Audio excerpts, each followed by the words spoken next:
about on Saturday, and we hope to see you in the comments on the Burncast, or we hope to see you out at the stadium supporting the team. But for now, we will talk to you on Saturday. We'll talk to you 3 points from now here on the FC Dallas Agenda. Thanks for joining us this week. Following is a presentation of the FC Dallas Radio Network.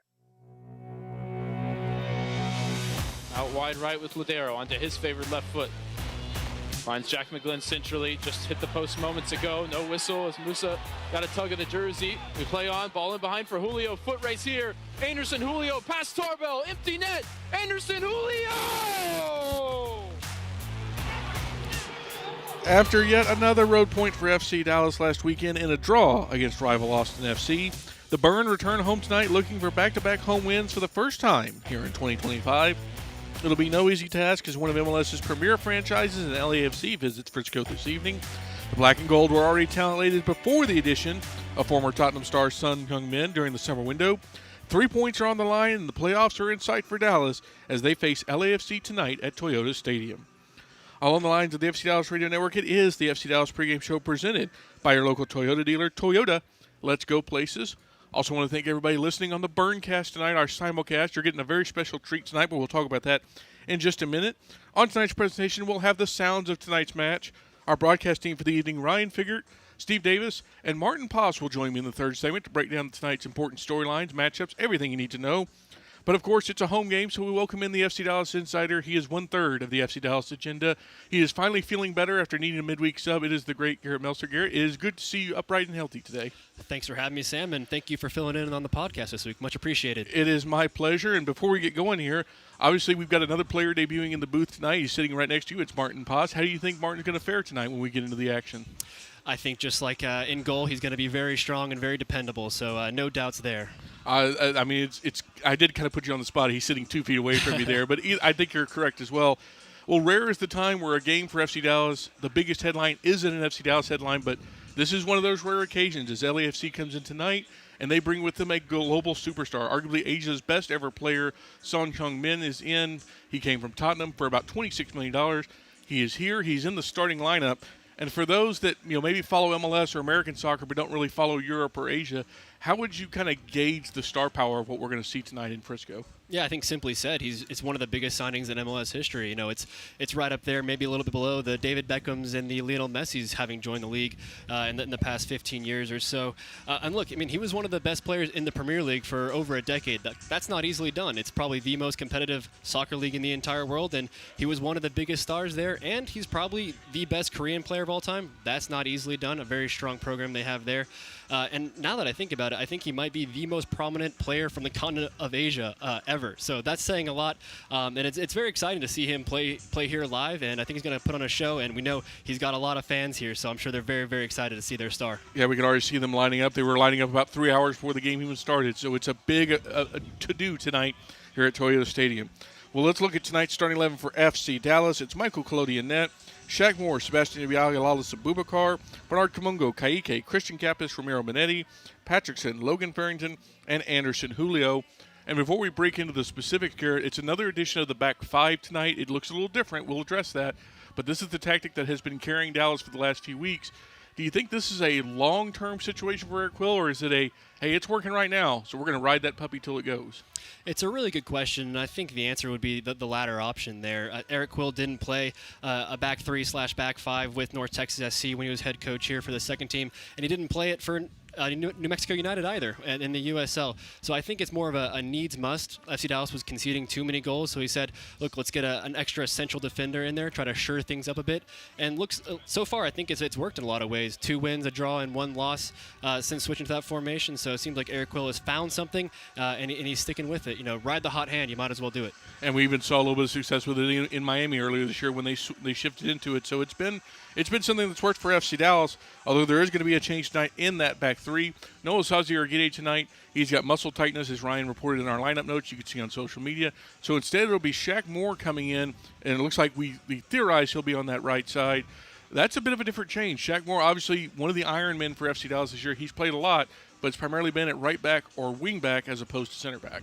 Yeah, it's a shame for Osaze Urugida. He woke up with some hamstring tightness this morning, so they decided not to risk him. And you can understand why. He's such an important player for this team. He's probably been the standout player across the back line since joining in the offseason. But it's a huge test for Shaq Moore. I think we've seen a lot of good stuff from Shaq Moore this season, but more often that's been in the attacking half. He's definitely a attack-first fullback, and he's done his best work on that end, scoring a goal last week. And so this is going to be a huge test for him playing on that back line against a front line of LAFC with Heung-min Son, Dennis Bouanga, two of the premier wide forwards in the league. So a big test for Shaq Moore, but the good thing is he's got a lot of speed, and he's going to need it tonight because obviously Bouanga running at you, Heung-min Son running at you. You don't want to be you need to be fleet of foot to face those guys in the back line. So hopefully that works well with Eric Quill kind of changing things up there. And the knock-on effect is that they need a new right wing back. So in steps Ramiro. Ramiro goes out wide, so that means Christian Kappas comes back. Well, I guess technically Ka'ike comes in the lineup. He's next to Christian Kappas and Ramiro. That's going to be a very industrious trio on that side. But I'm curious, what about that excites you, concerns you, a little bit of everything? Because there's a lot of factors that go into specifically that threesome there in the midfield. I do like Ka'ike and Kappas in there. I think they complement each other very well. We know what Ka'ike brings. He does a ton of running, super athletic, great covering ground, right, left, back, forward. And then Kappas, on the other hand, since he came in, what he does is he brings a lot of calmness on the ball. In possession, he does a great job just getting his foot on things, making the right pass, slowing things down, being an option for the back line in terms of distribution. And then I think, with Ka'ike and that, I think that makes a lot of sense. Now, the question is, if Ramiro is playing wingback tonight, we know Ramiro isn't the quickest, and he might have to do a lot of defending tonight. The good thing is he's a very intelligent player, so I think he'll do his best not to get in a foot race and maybe play a little bit more conservative than if it were Shaq Moore out in the right wingback spot. Yeah, that's probably going to be the biggest question mark for Dallas, as I'm sure we'll talk about in our third segment. But we also talk about players who are not out there tonight. Petar Musa is not out there. Good news, he is in the 20, so he's available to play tonight. But he's been kind of going through it lately. He went out of last week's game with some hamstring tightness. He's been dealing with some illness. I just wish for some good luck for our Moose because he is in great form right now. He absolutely is. I mean, there's not much more to be said about what Petar Musa brings to this team. Sometimes he is the system in a lot of ways. He's the focal point. He's the goal scorer, and this year he's also been the creator. So it's a shame that he's not there from the start. And it must mean that they're a little bit worried about where that hamstring is if they don't play him tonight. Because look, tonight's a must-win. And in Austin last week when he came out, the team definitely looked like they lost themselves a little bit without him being that focal point up top. But on the other hand, it's a good opportunity for Logan Farrington to be that hold-up number 9. He's had a good season again in his sophomore year. No sophomore slump for Logan Farrington. And he's the kind of guy who likes to rise to a challenge. And playing without Petar Musa is a challenge for this team. But I think he'll step into those shoes quite well. And it's another opportunity for Anderson Julio, who returns to the starting lineup tonight in place of Petar Musa. Patterson comes in for Sebastian Lletget, who started last week. And specifically on Julio, that's a guy who has a very unique skill in the sense of he can go really fast. And of all the things that LAFC is good at, their defense is a little shaky right now, specifically in the center back spot. Do you think Julio can cause the problems that Eric Quill needs him to do tonight against the Black and Gold? He absolutely needs to, and we've seen him do it before. What Anderson Julio does better than anyone else in this team is run in behind and score goals in one-on-one fashion. We saw it in the opener against Houston. He's going to absolutely have to do that because I would expect LAFC to have a little bit more of the ball tonight, so that means when Dallas gets the ball, they're going to look to play in transition, and without Petar Musa being the guy to hold up the ball and run in behind on occasion, it's going to be a lot of Logan Farrington holding the ball up and letting Anderson run in behind. So I think that duo could actually fit quite well up against this back line of LAFC, which is a bit makeshift, knowing that their 2 starting center backs are out injured. Including an old friend of ours starting that we'll talk about in our third segment. But, all of this is coming against the backdrop of Dallas, fighting for their playoff lives. They're currently 3 points out of a play-in spot, so they're close. Like they've got 8 games to make it happen. Do you think that sort of pressure is a positive for the squad, or do you think it could put a little bit of additional hardship on them as they finish out this season? I think they have to look at it as an opportunity in a lot of ways. Look, this team's been up and down in this first year under Eric Quill, it must be said. But I think now with their backs against the wall, they know that it's basically 3 points or nothing at this point. And the good thing is they have improved at home. We know the home form was the big talking point for this entire season. It seemed like we went months and months and months without a home win. But last 2 home games, 6 points out of those. So if they can keep that going, ride that momentum a little bit, I think Dallas is in a good spot to try to pick off LAFC and get another 3 tonight. And, with LAFC coming in, obviously they're in 5th in the West. They've got all sorts of talent.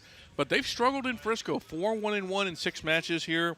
They've also, as we mentioned, down their top 2 center backs. There's a lot of firepower up top, but with the defensive struggles and with what Dallas is throwing at them, do you think they can make it 5 tonight? Yeah, that's the million-dollar question, right? And I don't often look to historical stats too much. Dallas oftentimes has a very, very good home record against teams because for a very long time, a decade plus, this was Fortress Frisco. Dallas had an excellent home record, among the very best in the league. That hasn't been the case this season, except maybe recently. So I wouldn't fall back too much on historical stats. But I think you made a great point there, knowing that the back line, isn't exactly what Steve Cherundolo would want in a perfect world because of injuries. I think Dallas can get at this back line, and a lot of that's going to rest on the shoulders of Anderson Julio, who I think is going to really need to run riot tonight. And this is the last time we're scheduled to see Steve Cherundolo with LAFC here in Frisco as he steps down at the end of the season. But that is Garrett Meltzer, who, to my knowledge, is not going anywhere except to get ready for this game. You can find his work on fcdallas.com. Find him on all the various socials at Garrett Melson. Of course, check out the FC Dallas agenda where you can hear him along with Steve and Ryan almost every Wednesday morning. Garrett, thank you so much. Thanks for having me, Sam. When we return here on the FC Dallas pregame show, we'll bring you the sounds of tonight's match. You're listening to FC Dallas Soccer presented by Toyota, the FC Dallas Radio Network. So, what'd you do this weekend? Well, just took the Tacoma off-road, deep into the woods, got to this hidden campsite only it could reach. Nice. I hooked up the boat to the Tundra and hit up the lake. Towed it like a pro. Had the whole lake to ourselves. Hey, wait, did I mention I went rock climbing too? Uh-huh, yeah, thanks to the Tacoma's crawl control. Well, sounds like we both had fun weekends. Mine was better. The Toyota Tundra and Tacoma are built for all the fun. Test drive at your local Toyota dealer or visit Toyota.com today. Toyota, let's go places. Feature availability differs based on trim. See Toyota.com for details. Want to hear something incredible? That's Eleanor. Just 10 hours after being born, Eleanor was airlifted to Children's Health and met by our expert team trained in cardiac and critical care. At 4 days old, she received a stent to help her heart pump blood to the rest of her body. And today, she's a happy, healthy 1-year-old. That's incredible. That's Children's Health.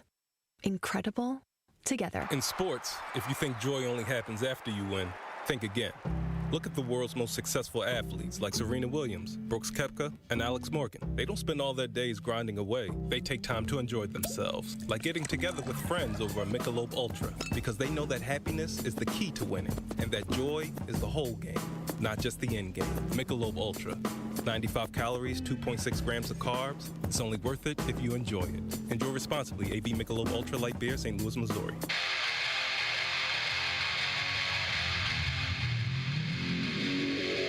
Hi everyone, it's Logan Farrington, and you're listening to FC Dallas Soccer on the FC Dallas app. Winner, winner, Chick-fil-A dinner. All season long when FC Dallas wins at home, fans win free Chick-fil-A. Be sure your Chick-fil-A app is up to date and location services are turned on when you attend matches at Toyota Stadium. After the team wins, before you leave your seats, open the app to redeem the Chick-fil-A offer. Welcome back to the FC Dallas pregame shows. We're getting you ready for FC Dallas versus LAFC tonight, and it is presented by Toyota.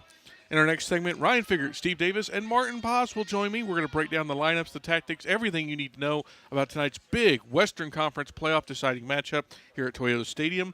But I want to take this moment to remind everybody about the FC Dallas Radio Network podcast feed, available everywhere you get great free podcasts.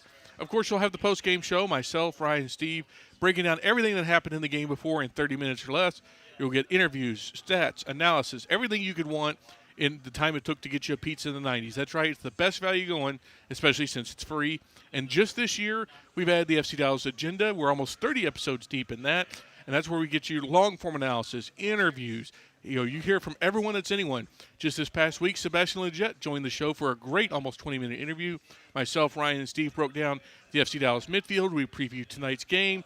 Everything you could want in a weekly FC Dallas podcast is available. It comes out almost every Wednesday. So how do you get it? Go to your podcast provider of choice, Apple, Spotify, wherever you get your free podcast. Type in FC Dallas Radio Network, and then hit subscribe so you don't miss any of our great and free content. But now let's get you to the sounds of tonight's match, which this evening are from manager Eric Quill and goalkeeper Michael Collodi.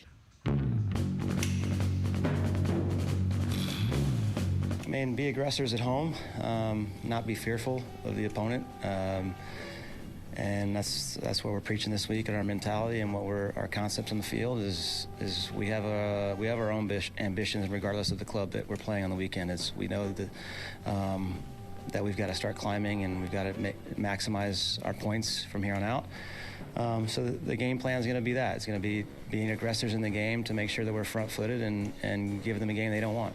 Yeah, I mean, these fans are our lifeblood. We want to reward them with wins and feeling like they're seeing a performance, and it's worth their time and money. So it's getting down to that time of year where our fan support's really, really crucial, giving that extra push and that 12th man mentality, and we want to reward them.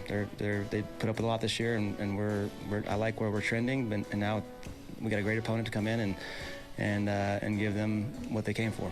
Fight your way in, all right? Like, don't waste time. Fight your way in. You don't want to be playing for nothing at the end. Like, it's every day matters. Every second you're in the grass matters. Every time we're watching video, growth mindsets, making sure we're taking advantage of all the details, and we're committed to each other in the task and the mission at hand. I mean, I think we've been pretty solid in defense with the 5 in the back that we've got going, so it's just making sure we're organized and we know what they're going to come at us with, so just be ready with it.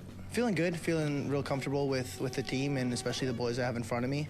And I mean, we're a very close-knit team, so I'm close to everyone, so being forced to call upon and having to slide in was a pretty easy transition, but just always looking forward to the opportunity to get a win at home. I mean, it's what people pay to come out and see us do, so that's what we're looking to do and make a push towards playoffs here. It means a lot being able to play I grew up 15 minutes from the stadium, so being able to come and play here, it means a lot to me, and being able to bring 3 points to this city and to these fans is what we want to do no matter the opponent. When we return here on the FC Dallas pregame show, Ryan Figert, Steve Davis, and Maarten Paes will join me. We'll break down the starting lineups, the tactics, everything you need to know about tonight's matchup. This is FC Dallas Soccer presented by Toyota on the FC Dallas Radio Network. UT Southwestern Medical Center in Dallas, Texas, where discoveries change lives. The spark of collaboration that fuels bold thinking in our labs. The spark of inspiration that motivates greatness in the next generation. And a spark of innovation that pushes the boundaries of today's care. At UT Southwestern, teamwork and talent combine to fuel discovery, education, and healing. UT Southwestern, the future of medicine sparks here. Welcome to the world of WinStar. The and the wow at the world of WinStar. In sports, if you think joy only happens after you win, think again. Look at the world's most successful athletes like Serena Williams, Brooks Koepka, and Alex Morgan. They don't spend all their days grinding away. They take time to enjoy themselves, like getting together with friends over a Michelob Ultra, because they know that happiness is the key to winning, and that joy is the whole game, not just the end game. Michelob Ultra. 95 calories, 2.6 grams of carbs. It's only worth it if you enjoy it. Enjoy responsibly. AB Michelob Ultra Light Beer, St. Louis, Missouri. Hi everyone, it's Sebastian Leggett, and you're listening to FC Dallas Soccer on the FC Dallas app. Welcome back to the FC Dallas pregame show presented by Toyota. We've got about 20 minutes until kickoff here at Toyota Stadium, so let's go ahead and bring you tonight's starting lineups, which this evening are brought to you by Advocare. We'll start first with the visiting LAFC and fourth-year manager Steve Cherundolo. It's Hugo Lloris in net for the Black and Gold, making his first-go debut. Ryan Hollingshead and Kosi Tafari, Eddie Segura, and Sergei Palencia on the back line for him. Timothy Tillman, Mark Delgado, and Igor Jesus occupy the midfield. Nathan Ordaz and Denny Buonga block Sung Jung Min, making his first appearance in Frisco since signing earlier this transfer window. And now let's go ahead and bring you the starting 11 for FC Dallas and first-year manager Eric Quill. Michael Colodi, goalkeeper, Frisco, Texas. Shaq Moore, right back, Fort Lauderdale, Florida. Sebastian Ibiaga, center back, Duke University. Lalas Abubakar, central defender, University of Dayton. Ramiro Benetti, midfielder, Brazil. Christian Capes, midfielder, Houston, Texas. Kaique, midfield, Brazil. Bernard Camungo, I'm a winger, and I'm from Abilene, Texas. Patrickson, mediocampista, Ecuador. Anderson Julio, soy delantero y soy de Quito, Ecuador. Logan Farrington, striker, Racine, Wisconsin. And the subs tonight for Dallas: Deedson, Sebastian Leggett, Peter Musa, Pedrinho, Alvaro, Josh Torquato, Sam Sarver, Nolan Norris, and Jake Jackson.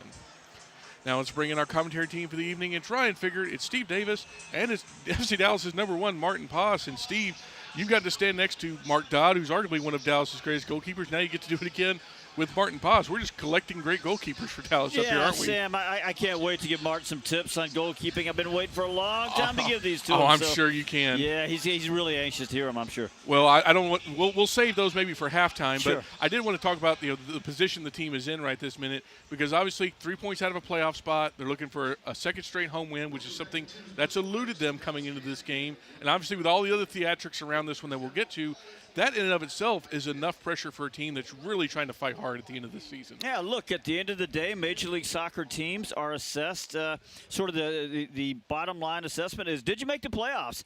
And we know that's a big goal for Eric Quill. We've talked to him about how he's told the team that these are all finals now. The points are precious. Yep, a lot of excitement in the stadium tonight about this young man from South Korea. But in the Dallas locker room, I know they're focused on just getting the points. Well, let's talk to someone that's been in that locker room. Maarten, thank you for joining us tonight. And obviously, none of us, to my knowledge, have ever been in an MLS playoff race. You've been in the league now 3 years. When it comes down to a season like this where you guys are constantly fighting, constantly working, what is the mentality and the feel like in the room when you're trying to deal with something like that? Yeah, first of all, thank you for inviting me out here. It's I just said it to Ryan when I was younger. This was my dream to become a sports broadcaster. Was it really? Yeah, because I thought it was never possible to become pro. But so yeah, and you made the switch to goalkeeper, and then from there, the rest is history. Worked out well. Yeah, no, but I'm super excited to see it from a different perspective now, and what is it like to be in a playoff race? I think you really have to see it day by day, game by game. The first 2 years we went to the playoff, one home playoff, one away playoff, or we had a best of 3 against Seattle here. But those were very nerve-wracking, I remember, especially the second year, if I remember correctly, where we kept tying games. And every time we didn't lose, so it wasn't like a big emergency, but it was also like we don't getting points, and then at the end it just fall all together, and we managed to get a good race at the end. And I think it's all about momentum at the end. And it's also, you see it at the end, New York Red Bulls last year came as one of the last teams in the playoffs, and they managed to go to the MLS Cup final. So it's still open. Everything is open, and you just got to make sure that you're in that last final spots. Yeah, and especially for a team that's been so good on the road, right? New York had to make that run entirely on the road, and if Dallas can sneak into those final, 7, 8, 9 spots and go on a run like that, it could be really exciting. So that's the goal, and that starts tonight, right? 3 points out of a playoff spot, a big occasion, stars in town, an expectant home crowd. There's a lot going into this one. It should be an exciting night. Yeah, the crowd. The crowd's filling in nicely here with a lot of Sun jerseys. We'll get to that guy in just a minute. But, Ryan, I want to talk a little bit about what the team's going to look like for Dallas. Me and Garrett talked a little bit about the 5 in the back, 3 in the back, whatever you want to call it, kind of becoming a regular trend for Dallas. And, we had a discussion on the FC Dallas agenda about whether that would be the long term. But that's what we've got right now. And it kind of feels like Eric Quill, he's feel like this is the thing that's going to give it the best chance. How do you feel about that assessment as we see it tonight against some really strong offensive firepower? We're going to have to see, because on paper the lineup to me makes a little bit more sense as a 4 at the back lineup. Now, obviously with some ability to watch training this week, we expect them to play with 3 center backs. But it's just going to be interesting, right? They want to go man for man across that front line with Son, with Bouanga, with Ordaz. These are all 3 really high-level talents in this league. Even Ordaz being a homegrown has given them a lot this year, but obviously the other 2 are all-star level players, if not, MLS best 11 level talents. So getting that extra defender in there to deal with that firepower, I think makes a lot of sense. Now, does the personnel make sense? Is it square pegs and round holes? We'll have to see tonight. Meanwhile, Maarten, I was curious, as a goalkeeper, you've played against, in front of 3s and in front of 5s or whatever you want to call it. Is there a substantial difference, or are you just so locked in on what you're doing that what's in front of you isn't as important? Yeah, of course, there's a big difference for me. I look always at the defense first, and especially also if we're in attack, how is rest defense going to look like? Because if you have a 5 in the back, a lot of times people think that's defensively, but a lot of times it ends up being 3 in the back, especially if you have 2 attacking fullbacks like tonight with Bernie and with Shaq. So for sure, it's in terms of like rest defense, sometimes one holding midfielder has to stay at all cost, so you never come in like a 3-on-3 situation, for example. And especially, I think tonight against LAFC, where if you give them too much space in transition, it's going to be very, very hard with Bouanga, with Son, who has big speed, with Ordaz too. So I think especially rest defense tonight has to be on the top of our game. Man, he's a pro. He leads me exactly where I want to go, Steve, and that's Bernie Kamunga. We'll talk about the wingbacks individually. Bernie's had a couple of really strong games, specifically on defense, but it feels like tonight, third time's a charm. He's going to get a big test as LAFC's going to come with Ordaz. They'll come with Bouanga, the son. David Martinez is on the bench tonight, so there's no relief. This is going to be a big opportunity for Bernie to show that this position could be his long term. No, look, Nathan Ordaz is a good young player, but I think if I'm Bernie Kamungo, I'm happy that you take that draw, right? Yeah, I'm happy that Dennis Bouanga is on the other side over there, and somebody else, some more experienced players, have to deal with him over there. But I think Bernie Kamungo has done a good job of showing he's capable on the defensive end. You know, is that where he was born to play? Is he a natural at it? No, but he's gotten the job done so far. And I think he's just focused more on staying back a little bit. He's not looking to get forward as much, and I think that's necessary when, the way the team is playing right now, they're not getting enough volume in the attacking third, but they're having to do it, as Eric Quill says, a little more gritty, and that means you play a little bit more defensively and you worry more about your defensive responsibilities, and then you can think about attacking possibilities after that. Yeah, and while that is true, I think tonight they especially need more from him in possession because the right side needs to be so attuned to their defensive duties. Shaq Moore, whoever else is out there with him, are going to have to be dealing with Bouanga and Son. On the other side, they need Bernie to provide the width with Julio and Farrington. Obviously, no Musa in the 11 as well, so you need to get that extra number in the attack just to make the defense of LAFC think about something different. Obviously, Bernie Kamungo up against, Nkosi Tafari. There's some familiarity there as well. And then at right back, Sergi Palencia is a really good right back for LAFC. So if he can provide the width and give them something to think about, open up some more space for Julio and Farrington, that'll be huge as well. Well, the guy who drew the bad luck on the other side, Ryan, is Ramiro, Captain Ramiro, I guess we need to call him now. He'll be facing Denny Bouanga at that right wing back spot tonight. And we had a conversation about it before we came on air. Just, it's a hard thing to counter even in the best of scenarios. But if there's someone that has the brain that can probably do it, it's probably Ramiro. Yeah, he's shifted out there a couple times this season, and we kind of, sort of grimaced a little bit and thought, okay, then maybe he doesn't have the most pace, but he hasn't been beaten one against one when he's played at right back at all this season. So this is obviously the biggest test. Even the best right backs in the league struggle with Denny Bouanga. Even the best right backs in the world struggle with Denny Bouanga in the Club World Cup earlier this year. So it's a big task, but he's shown he has the IQ. Now, can he avoid getting dragged out of position? Can he avoid letting Bouanga into that space and behind? That's the task for him tonight. And Martin, you're understudying the starter tonight. Michael Collodi talked to the media, and they asked him what would it be like to save a Son penalty kick. He said, well, it's expected, right? Like, he has that confidence. When it comes into preparing for something like this, obviously it's a big task facing the front line like this, but does it change anything for you? Are you focusing on anything differently, or are you just trying to go about your business like you do every week? No, I think you go back to your business, but if I think back on the Miami game, that was a really special game here, especially when he just joined the league, and there was all this hype around his first away game, and I remember I learned a lot from that game because it was hard the first time he played here, especially Messi, and every time he got the ball, you had the feeling the whole stadium lit up, and you can't. Like, if a goalkeeper, if you're 1 second behind, that's where bad things happen. So you just stay in the moment. That's key for him tonight. And to be honest, he's shown such bravery and and also just great individual performance over the last weeks. He just needs to stay with what made him successful and made him super good the last weeks, and just stay with that. And the headband too. I think that adds like +2 to aggression, and I love that for him. Yeah. On the other side of the field, Steve, Anderson, Julio, and Patrickson returning to the starting lineup tonight. They replace Peter Musa, who's on the bench, along with Sebastian Lletget. And that's a little bit more of a athletic midfield, it feels like, or forward line. But, man, not having Peter Musa is just not the most fun way you'd like to come into an LAFC game. No, look, it's not. With Patrickson, what I want to see from him is as he gets into the attacking third, I just need to see a few more ideas, just be a little bit more decisive, because I think he does some good things in the middle of the field. As he gets into the attacking third, that's where I want to see him develop a little bit. And, some of that stuff, when you have players that are out, you just have to do a little bit more. So we'll see what he can give them tonight. Anderson Julio, I think that we've seen him be effective out on the wing. Tonight we're gonna have to see him be effective running those central channels, trying to get him behind that LA back line. And remember, their top two center backs are out. Dallas' top center back is out, Osazi Urigide, but their top two center backs also out, Aaron Long and Maxime Chenot. Yeah, neither one of them available tonight. Yeah, deviating from the running order slightly, I want to ask Martin, the first time that it was Star Wars night after you joined the club and you walked out alongside Darth Vader, what was that like for you?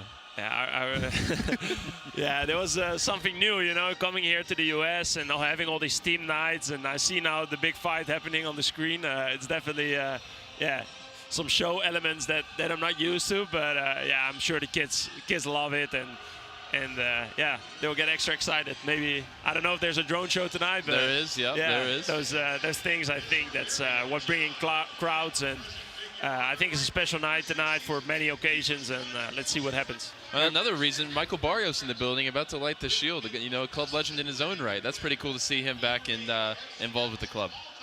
It is really cool. And, you know, obviously, Ryan, we talked about, you know, Peter Musa is on the bench. We do think he could come in. But with that weekend center back defense for LFC, which we'll tackle a little bit more here in just a second, that's a big asset for Eric Quill to have, that, hey, if you're chasing a goal, you're tied, or even if you're up, you could bring in a 13-goal scorer, a guy with almost 20 goal contributions off the bench to test a tired LAFC. Yeah, so there's two missions in this game for me. The first one, get to halftime. Get to halftime, be solid, stay compact, don't let Bouanga, don't let Sun get out into open space. And then once you get to halftime, get to the 60th minute or whenever Musa can come into the game. Don't worry about, you know, playing sexy soccer in the first half. Once Musa gets in the game, that's when you attack it. That's when you throw everything behind it and go for the game, go for the win. Because when you're at home and you're in a playoff chase like this, you have to go for the 3 points. So keep things tight, keep it solid, and get Musa in the game, and he can make the difference. And we've kind of talked around it, Steve, but the big challenge for LAFC tonight, obviously, it's the attackers, but they do have an Achilles heel, and that is their center back defense. You know, obviously they've got two strong outside backs, and Ryan Hollingshead, the former Dallas player, and Sergei Palencia. But Nkosi Tafarai's in along with Eddie Segura, and that's not their first choice defensive pairing. If there is a place where Dallas can maybe succeed, that feels like it is, but how can they achieve that? Yeah, I tell you what, it's still tough because they do have good depth. Those are still two good center backs. We know Nkosi Tafarai from here, so it's going to be a little bit more direct now, as we've seen lately.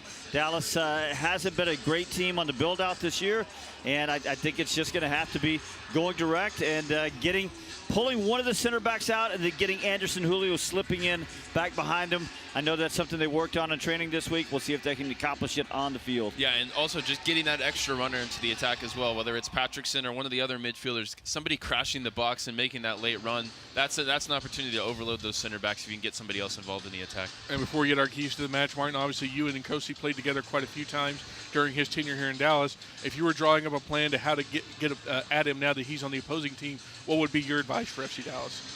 Oh, yeah, Nkosi, 3 wonderful years with him. I think he was an outstanding ball player, really good in the build-up.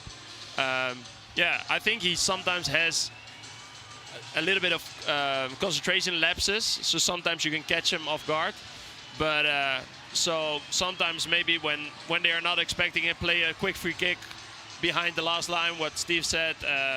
I think nobody in this league can catch up Anderson Julio with his speed, so I think those are the moments where we have to look for. And also from last week, I think what was really dangerous, every time Shaq came up high and we started on the left side, finishing on the right side, I think that's where we could have scored maybe 3 goals last week. And I think if you have a winning formula in that, maybe we can do that tonight too.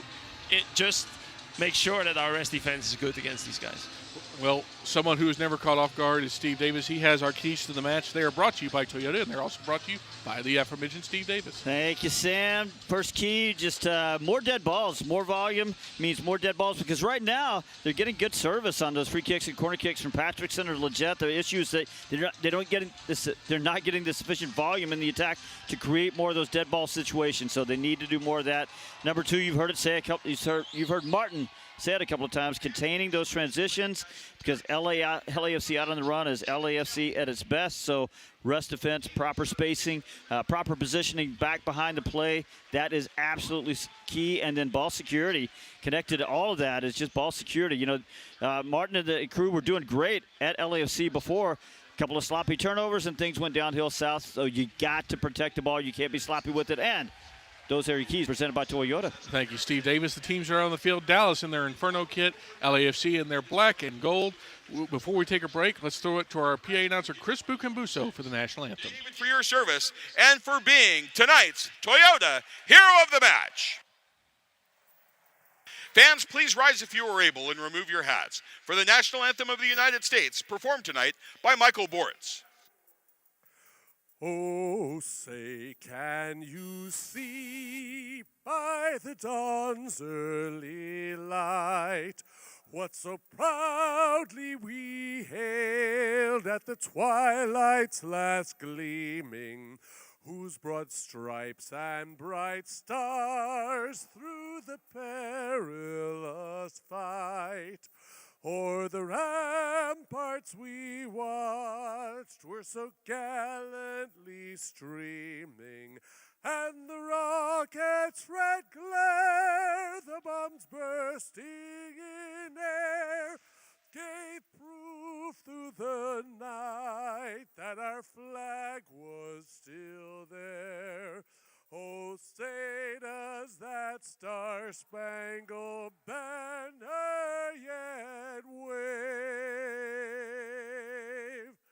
o'er the land of the free and the home of the brave? Thank you, Michael.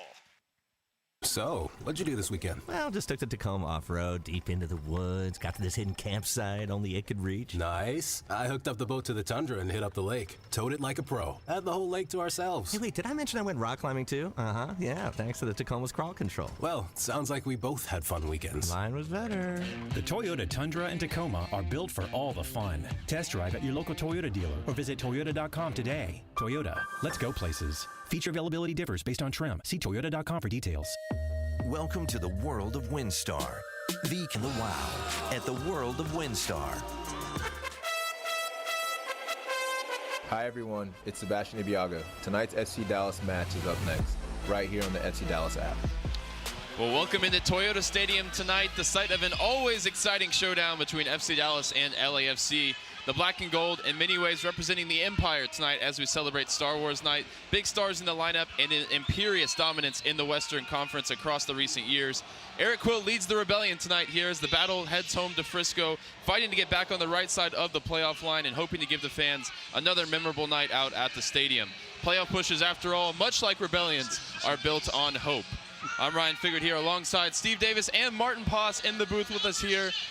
And we are just moments away from kickoff from Toyota Stadium. Teams taking the lineup photo, getting the final huddle. And first of all, Maarten, I want to bring you in. What's being said in these huddles? You're often the one leading it. And while you're here, you know, watching in, who's leading that conversation and what are they saying? Yeah, a lot of times it's me and Ramiro, the guys up top. And normally what we say is start out strong. Just make sure at the beginning we don't take any risks, grow into the game. I think one of the most important things, always the set pieces at the beginning, don't get caught off guard on those. And in offensive perspective, just take your first shot. Yeah, because like I as a goalkeeper love to grow into a game. And when you come from the first minutes and take free kicks quick, take corner kicks quick, I think that is a momentum chaser, right? And you want as much momentum as possible to start a game and to get the crowd going. And Steve, Dallas obviously a little bit undermanned tonight. Musa available off the bench. Osaze Arguide not involved at all. What are you looking for in these opening 10 minutes to see the team is on the right track? Eric Quill said they've got to do it just a little bit more gritty. So, look, it's 11v11. Maybe the other guys on the other side, they might have a little bit better transfer market value or whatever, but it's still 11v11. They got to bring the fight. Dallas wearing the Inferno kit, the light kit with red accents, moving from right to left here in the first half. LAFC and their now famous black and gold will move from left to right. Hugo Lloris in goal in yellow down to our left. Michael Collodi looks like he's lost the headband here, but he's in all green, and that is both a win and a loss for us. I know Sam Hale, a big fan of the headband, but Maarten, Michael Collodi, been in really good form since he's come in after your injury. Yeah, amazing. I think he's been super confident, and that was what I was really curious about, like how are you going to deal with a derby game away? Yeah, I remembered before the game against Salt Lake when he was about to make his debut because of my international games. I sat with him and I told him about all my debut experiences overseas.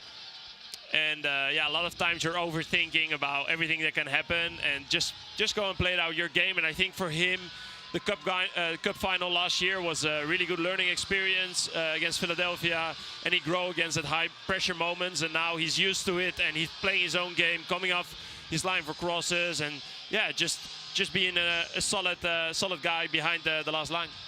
Well, that takes us right here as we are ready to go here from Toyota Stadium. Michael Collodi, and another big occasion tonight in net for Dallas, up against Sun Heung-min, LAFC, and the playoff line just 3 points away. Dallas could climb up into those positions if results go their way tonight. They look to do so with a win here at home and continue what has been a good run of form of late. Ibiaga back to Collodi. He gets his first touch. He's going to launch it out to the right wing, looking for Anderson Julio here. Header won there by Ryan Hollingshead, one of 2 former Dallas players in the 11 for LAFC tonight, alongside Nkosi Tafari. Switching ball from Kapis, looking for Kamungo just out of his reach. It'll be a throw-in for Palencia here on the near side.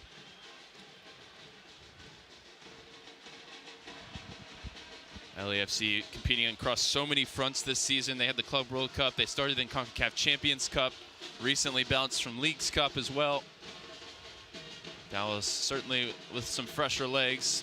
But as we mentioned multiple times now, no Urugide, no Musa, so missing some of their top-line performers. And Maarten Paes is in the booth with us as well. So Bernie Kamungo involved here early. Nice tackle there. Takes it away from Ordaz. Now on the dribble through the middle. Got past Jesus, but not Palencia, and then Jesus came across to make another tackle. But Steve, a good early moment for Kamungo, who needs to be good and sharp once again at left wing back tonight. Well, he lost the ball initially, but did a really good job of getting it back right quick. Awkward one here to deal with, a bouncing ball through the middle of the field. Boubacar is late to get to it, and now Denis Bouanga popping up on the right side, whips the cross in towards Sun. And Michael Collodi with a strong claim. That was an awkward one to deal with, Martin, and that's right in your wheelhouse, having to deal with that ball over the top.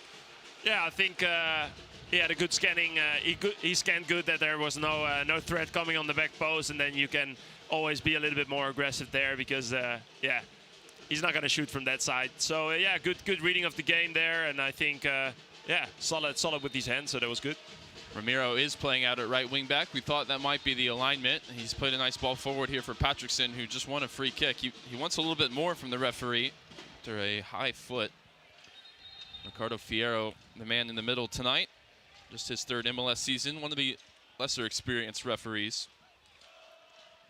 Ryan, interesting. It's Lalas Abubakar playing in the middle of the 3. We've seen Sebastian Ibiaga there. We've seen Osazi Urugide there lately, but tonight it's Abubakar. Martin, what do you think is the thinking as they put Abubakar into the middle? Yeah, I think especially with Sheck now as a right center back and with their speed, I think they want maybe Ibiaga on their sidelines. Ibiaga on the sides because maybe the thinking is he's maybe a bit more of an athlete than Lalas is, and he's been doing that for years. So. I think that's the thinking. I have to say, I work a little bit different hours now than the main team, so I'm not there on the training squad. I'm there on some meetings, especially before the game, to help them. But as we see a good ball, fortunately, Juris can take it up. But yeah, I think that's the case.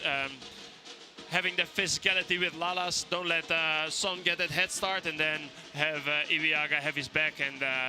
Yeah, get his speed back and claim the ball before someone can come, even gain momentum. That was a direct ball from Collodi that Martin just mentioned, looking for Farrington all the way through for Lloris. Back to Lloris again, who goes long. Nice header won by Shaq Moore. Kaike settles it in midfield. Patrickson finds Julio. Looking to return it to Patrickson, but Tillman, well positioned, makes the interception.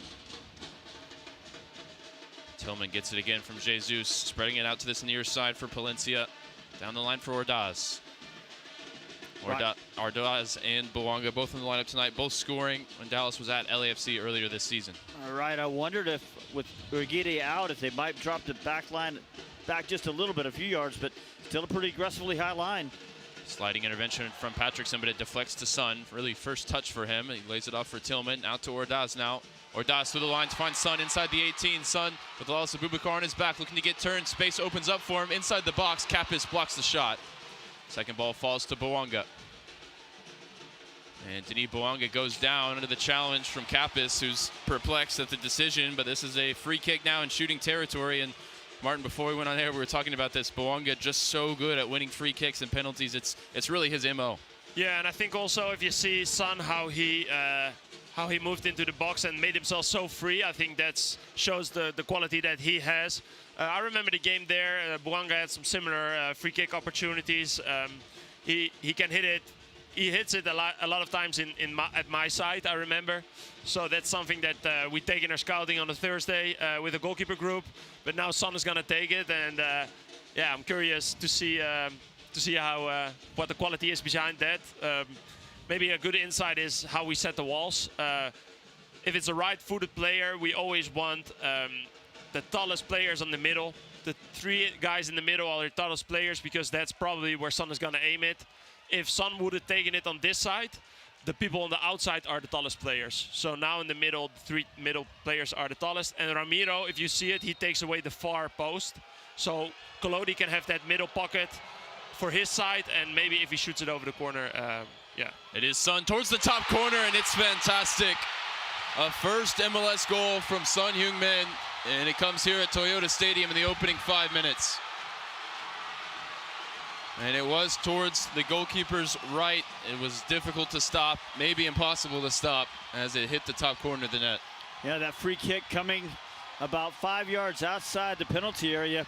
Yeah, that just a little bit further out allowed him to get the ball up and down over the wall, even though the wall, as Maarten Paes just told you, they had the right players on the correct side, but you can still get that thing up and down if you're just a little bit outside the penalty area.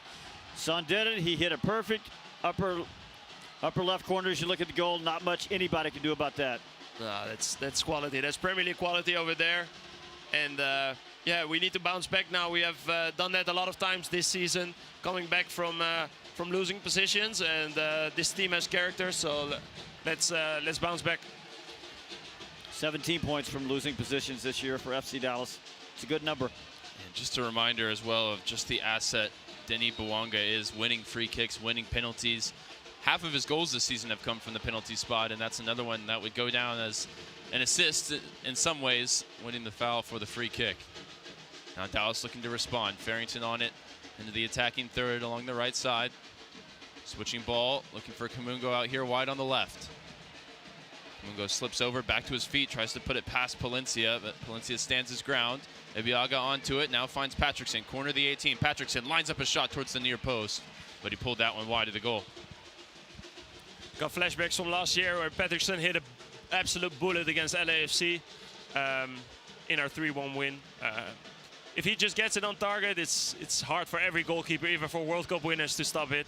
But this one, unfortunately, went next to the post. Yeah, he's still scoreless on the season. He's hit the post, hit the crossbar. Really unfortunate not to have a goal on the year. He got Dallas's first shot of the game away there. Looking to respond from the early goal from Son Heung-min. Ibiaga did a good job of pouncing out a loose ball there, getting the recovery, playing Patrickson into a good spot immediately. Ryan Hollingshead bringing it forward from left back for LAFC. First time cross from Bouanga is going to be easily caught there by Collodi on the edge of the 6-yard box. Nice aggressive read there from the young Dallas goalkeeper.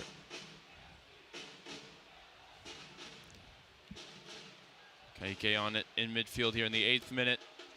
He's going to hit the switching ball out towards Kamungo on this near side. Pretty heavily involved in these opening moments, Bernie Kamungo. Kappas back to Ibiaga, back to Kappas, making a second straight start in midfield. Rolls it into Kaike, looking to get turned with Jesus on his back, and Son as well. Loses out to Jesus, now Delgado. Patrickson trying to help out, but LAFC maintained possession. Good read by Ramiro by seeing the turnover and directly going back and defending the space, because those are the moments you don't want to give away against LAFC in transition with Bouanga, with Son. But good by Ramiro, directly recognizing that he has to go back. Yeah, it's Kaike not getting the ball off his feet fast enough, and as you said, LA is just so good at turning those into transition moments. Possession here between the center backs for LAFC, Segura and Tafari. Fan favorite here in Dallas across the last few seasons. Plays it out to the right for Palencia. Dropping off the line now, it's Tillman. Back to Jesus. We'll move it here through midfield, right to left. Bouanga closed down by Shackmore. Now with Hollingshead.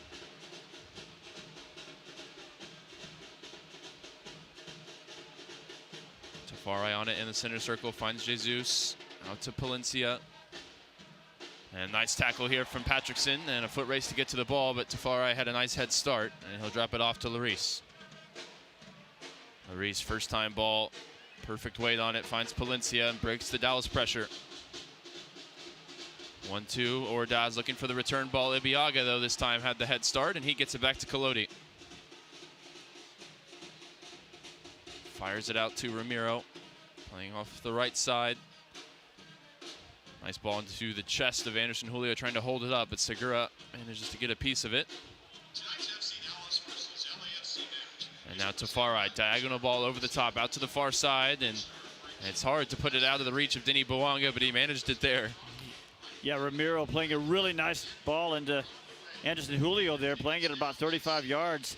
But somebody's got to connect a little quicker with Anderson Julio, because as he receives that ball, there's no white shirt within 20, 25 yards of him.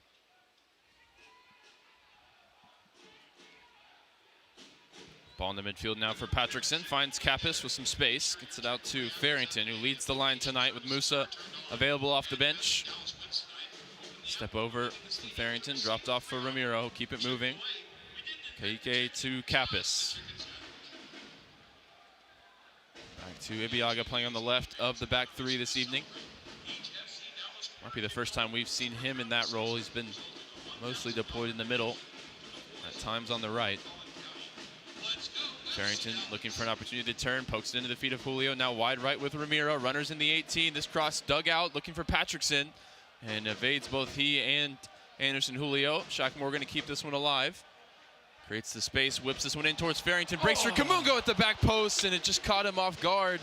And he was unable to get it on target, but a nice attacking build up there from Dallas.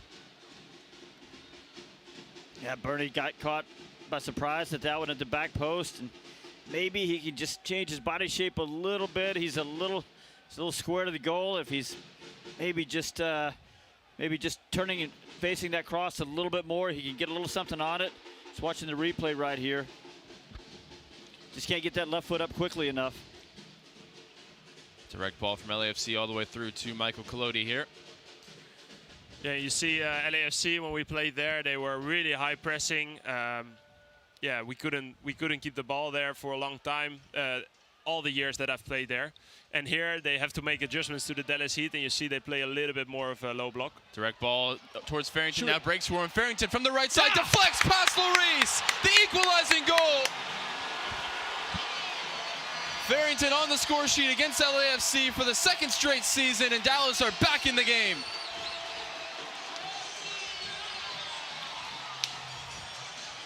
That's the direct play. That's what Eric Will wants to see.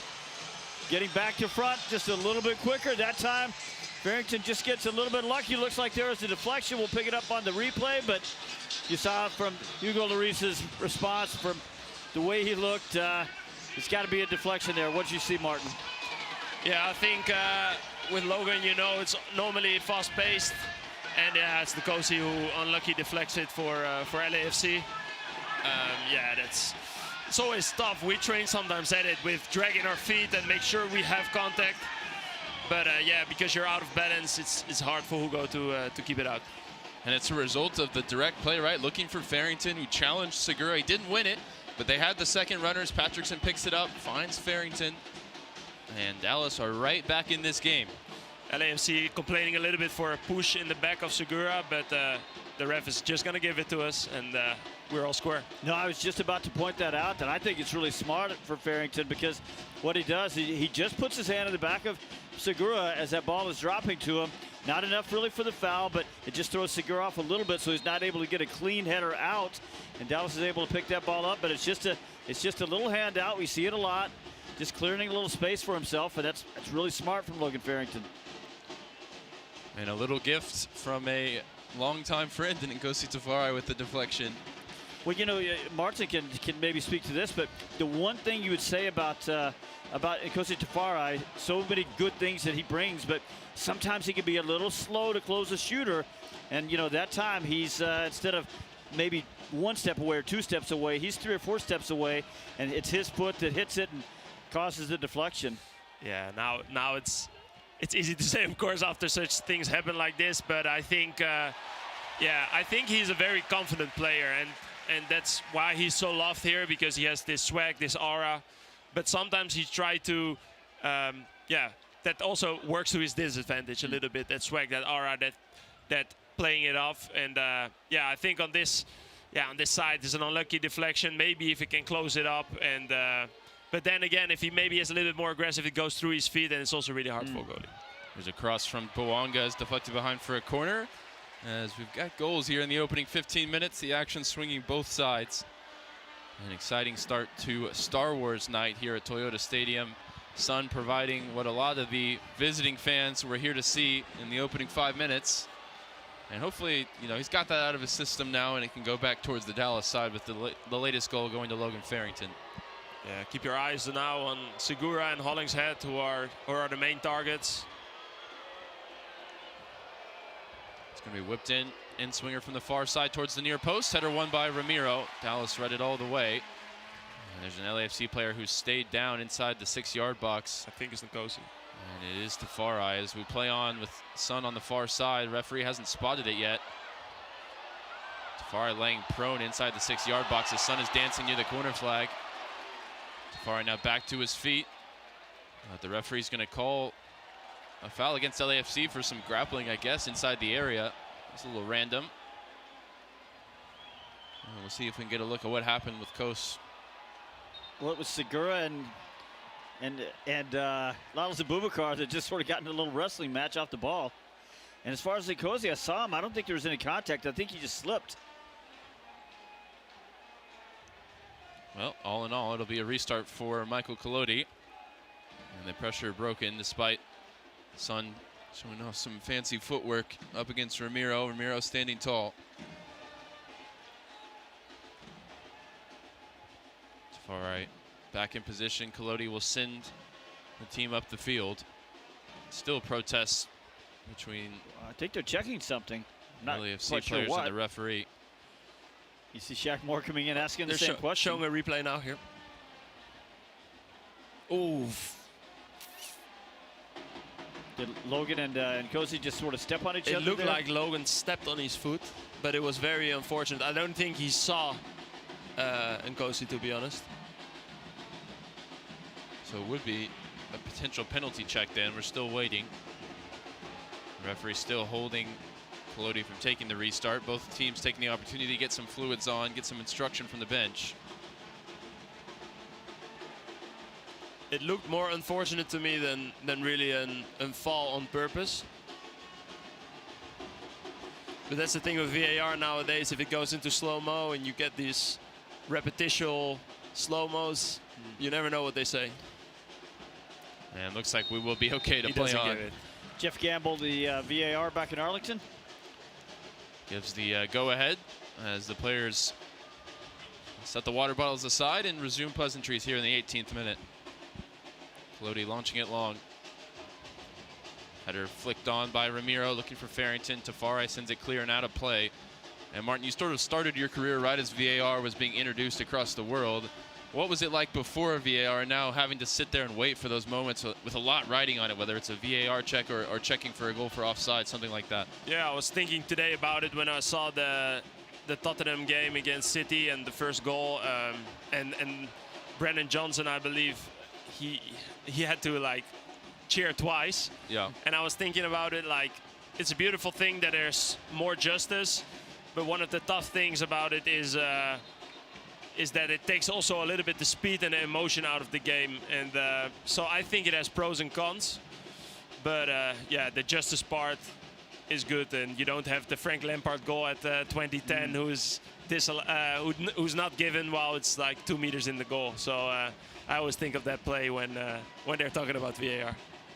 Ramiro trying to control it off the chest and went out of play. It'll be an LAFC throw on the far side. Taken by Hollingshead, and it'll be a goal kick. Bouanga wanted more, went to the corner. Ramiro up to the task that time, and he has been so far through the opening 20 minutes, like we talked about in his moments deputizing at right back this season. He's been solid, and looks like that's continued so far, although Bouanga relentless for 90 minutes. He's going to have to be attuned to those duties all night long. Yeah, I remember last year when we played in LAFC 0-0 until the 78th minute, I believe, and we lost Bouanga for 1 minute, and then there he was, 1v1 on me, and yeah, he was very calm.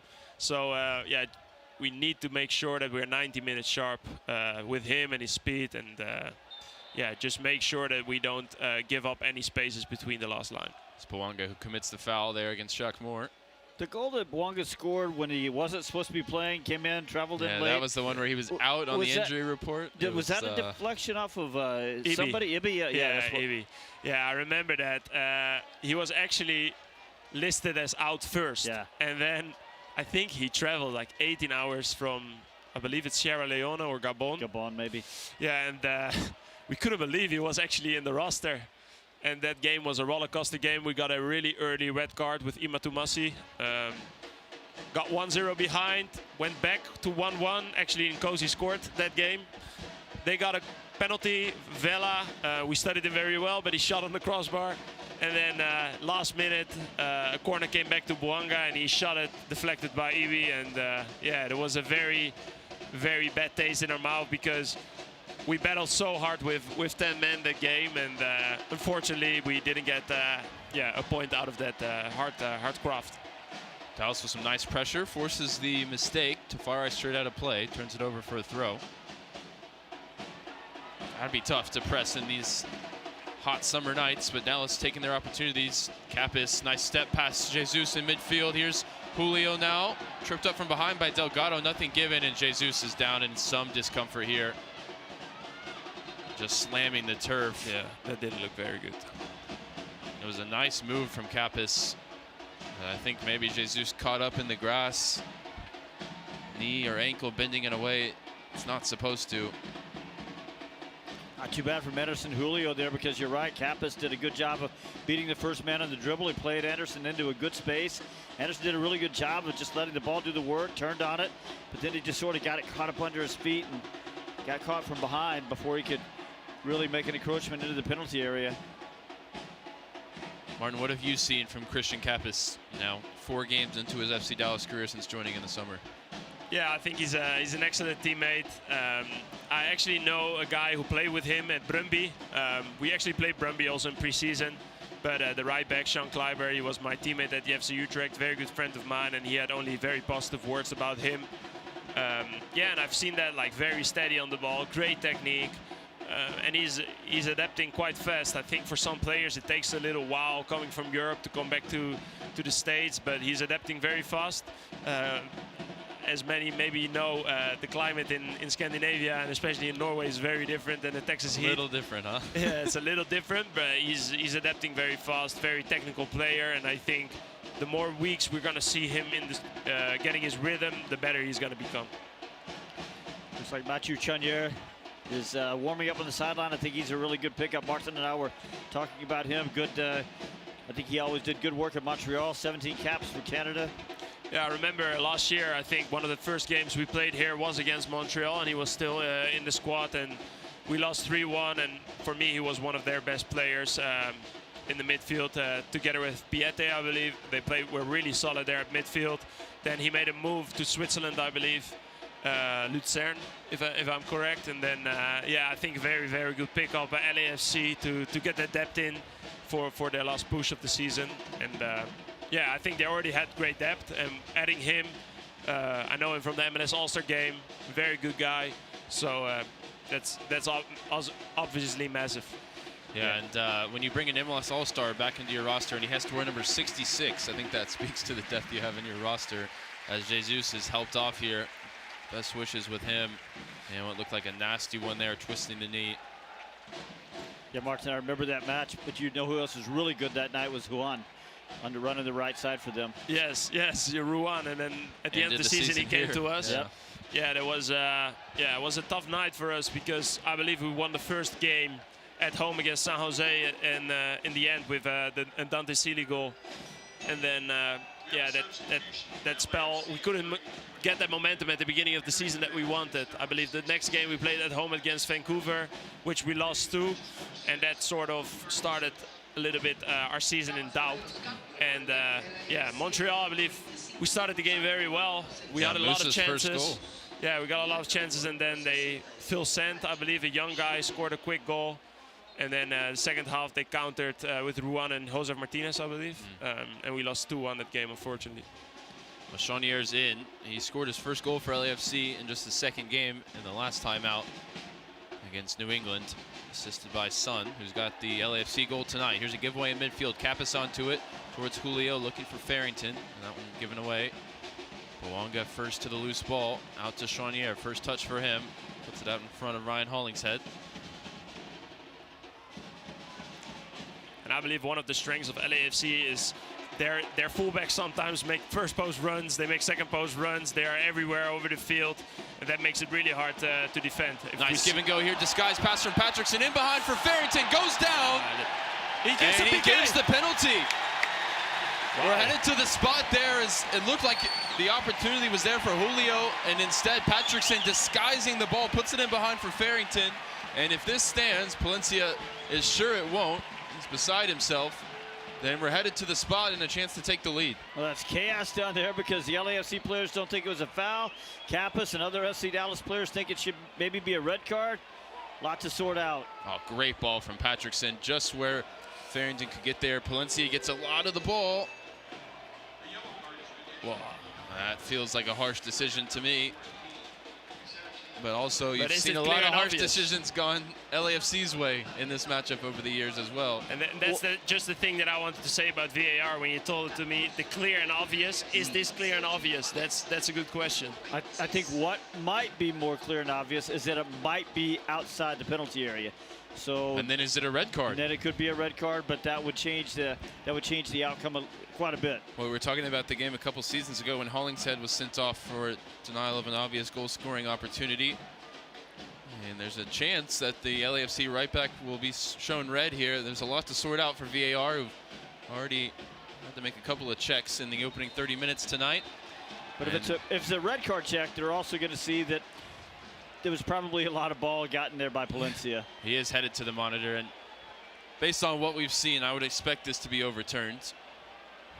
We hope against hope, and Farrington has a cheeky grin. Logan is laughing too, I think. I think it's going to turn into a corner kick for FC Dallas. Oh, is what's no, going to happen. They're looking for outside of the box now. But they're also going. Yeah. But they're going to check everything, and they're going to see that Palencia probably got there first. We'll see. But it looks outside of the box for sure. They're also checking for offside, I would think, on Logan Farrington. And the thing is, if Farrington had just half a step, realized it half a step sooner that Patrickson was going to make that disguised ball, he does get his body in the way, and maybe it is a red card or a potential penalty. But I think it was such a disguised pass from Delgado, he caught his own teammate off guard. We'll see. As the ball comes off Palencia, I really don't see any change of direction, so I don't think Logan gets a touch in there. I think it's an unbelievable good tackle. It is. I agree. And yeah, for me it will be very harsh, but then I'm also an FC Dallas fan, so I won't mind if they put it. We're all fans in the booth tonight as the decision is coming. Let's see what he said.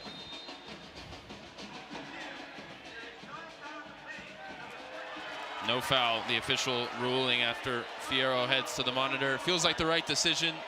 But it's a corner for sure. And he gives a goal kick. He's just watched the replay 5 times. I think he wasn't looking for that. And yeah, because again, Logan didn't touch that ball after it comes off Palencia, so it should be a corner kick. He's taken the yellow card away from Palencia. I would think this is something that the fourth official down there, who's Jair Marufo, should be telling him, should be in his ear about, that it should be a corner kick. I mean, there's no excuse. You just watched the replay 5 times. And he decided that Palencia touched the ball. That was the whole crux of the decision. It's a mistake from the officiating crew. It does happen, but they're going to give it as a drop ball, so maybe deciding the ball didn't go out of play. I don't know. That's a weird one. And an inexperienced referee as well. You know what? Maybe if the referee blows the whistle before the ball goes out, maybe that's the correct call. I'm not actually certain. What's the rule in the NBA when they're coming out of review and it's whoever had it inherent possession or something like that? Yeah. I don't know. I think it's just a corner kick, to be honest. But yeah. On we go. Moments like that is very important that you don't lose your focus, especially against a quality team like this. 30th minute now, 1-1 your score. Son and Farrington on the score sheet. What has been a stop-start game, injury to Jesus recently. We expect there'll be quite a bit of first half stoppage time for sure. still a ways from that. Tafari closed down by Julio. Sliding block from the Ecuadorian. Out for a throw. There might be a hydration break as well. I don't know what the rules are for tonight. Kappas had a bright start to this game. Wins it back for Dallas. Delgado involved as well in the attacking areas. Couldn't find Bernie that time. And now Tillman will switch the play, but it's a bad pass from Miro onto it, unable to turn it into possession. Hollingshead is down and in some pain as Kappas another recovery in the middle of the field. Hollingshead now back to his feet, and this is by far the best we've seen from Christian Kappas in the FC Dallas uniform here through this first 30 minutes. I was just about to say he's doing it on both ends, with the ball, without the ball, helping Dallas sort of have a little bit more control in the midfield. And I've seen Christian finishing. He has a really, really good shot. And unfortunately, we haven't seen it yet because he plays as a 6, I think, too. But if he can release one on goal, I don't say no to it. Farrington trying to hold off the pressure, finds Ramiro. Kaike firing that into the feet of Farrington. He sort of looks back and what was I supposed to do with that ball? Just overcooked. Ball now with Hugo Lloris, World Cup winning goalkeeper. Finds Segura, now Tafari. Tillman will get turned in midfield. A couple of caps for the United States. So Ryan, Delgado's got that sort of free roll in that front three. Kappas and, Anderson, Julio, and Farrington are playing pretty close to each other centrally, but I just haven't seen a lot of connection between them yet. Yeah, good moments individually for each of them, but maybe not enough by way of chemistry as Lloris goes long and direct. Going to test this pace of Shaq Moore in behind. And Shaq, even with Dini Boanga on his back, is going to see this one over the line. And he's won another throw, or perhaps another foul from Boanga. And we will now head to the hydration break as the stop-start nature of this game continues. But yeah, maybe, Martin, in these conditions, you don't mind getting the break every once in a while. No, I think you sort of get in your mind with, like, just get to the hydration break. That's the first. Basically, you divide the half by the game by 4 halves. Get into the hydration break, get some tactical changes there, and then make sure that you're up to the last 20 minutes, because I believe there's going to be a lot of stoppage time in this one. Well, 2026 FC Dallas season tickets are on sale now. They're the best way to experience FC Dallas soccer, from discounts on concessions to exclusive membership experiences you can't get anywhere else. An FC Dallas membership is a must-have for any Dallas soccer fan. Find the membership that's perfect for you at fcdallas.com/memberships. Guys, as we go back to that 6th minute Son free kick, opening goal of this match, I got a little kick out of it because it was Dennis Boanga who got fouled, sort of a soft foul.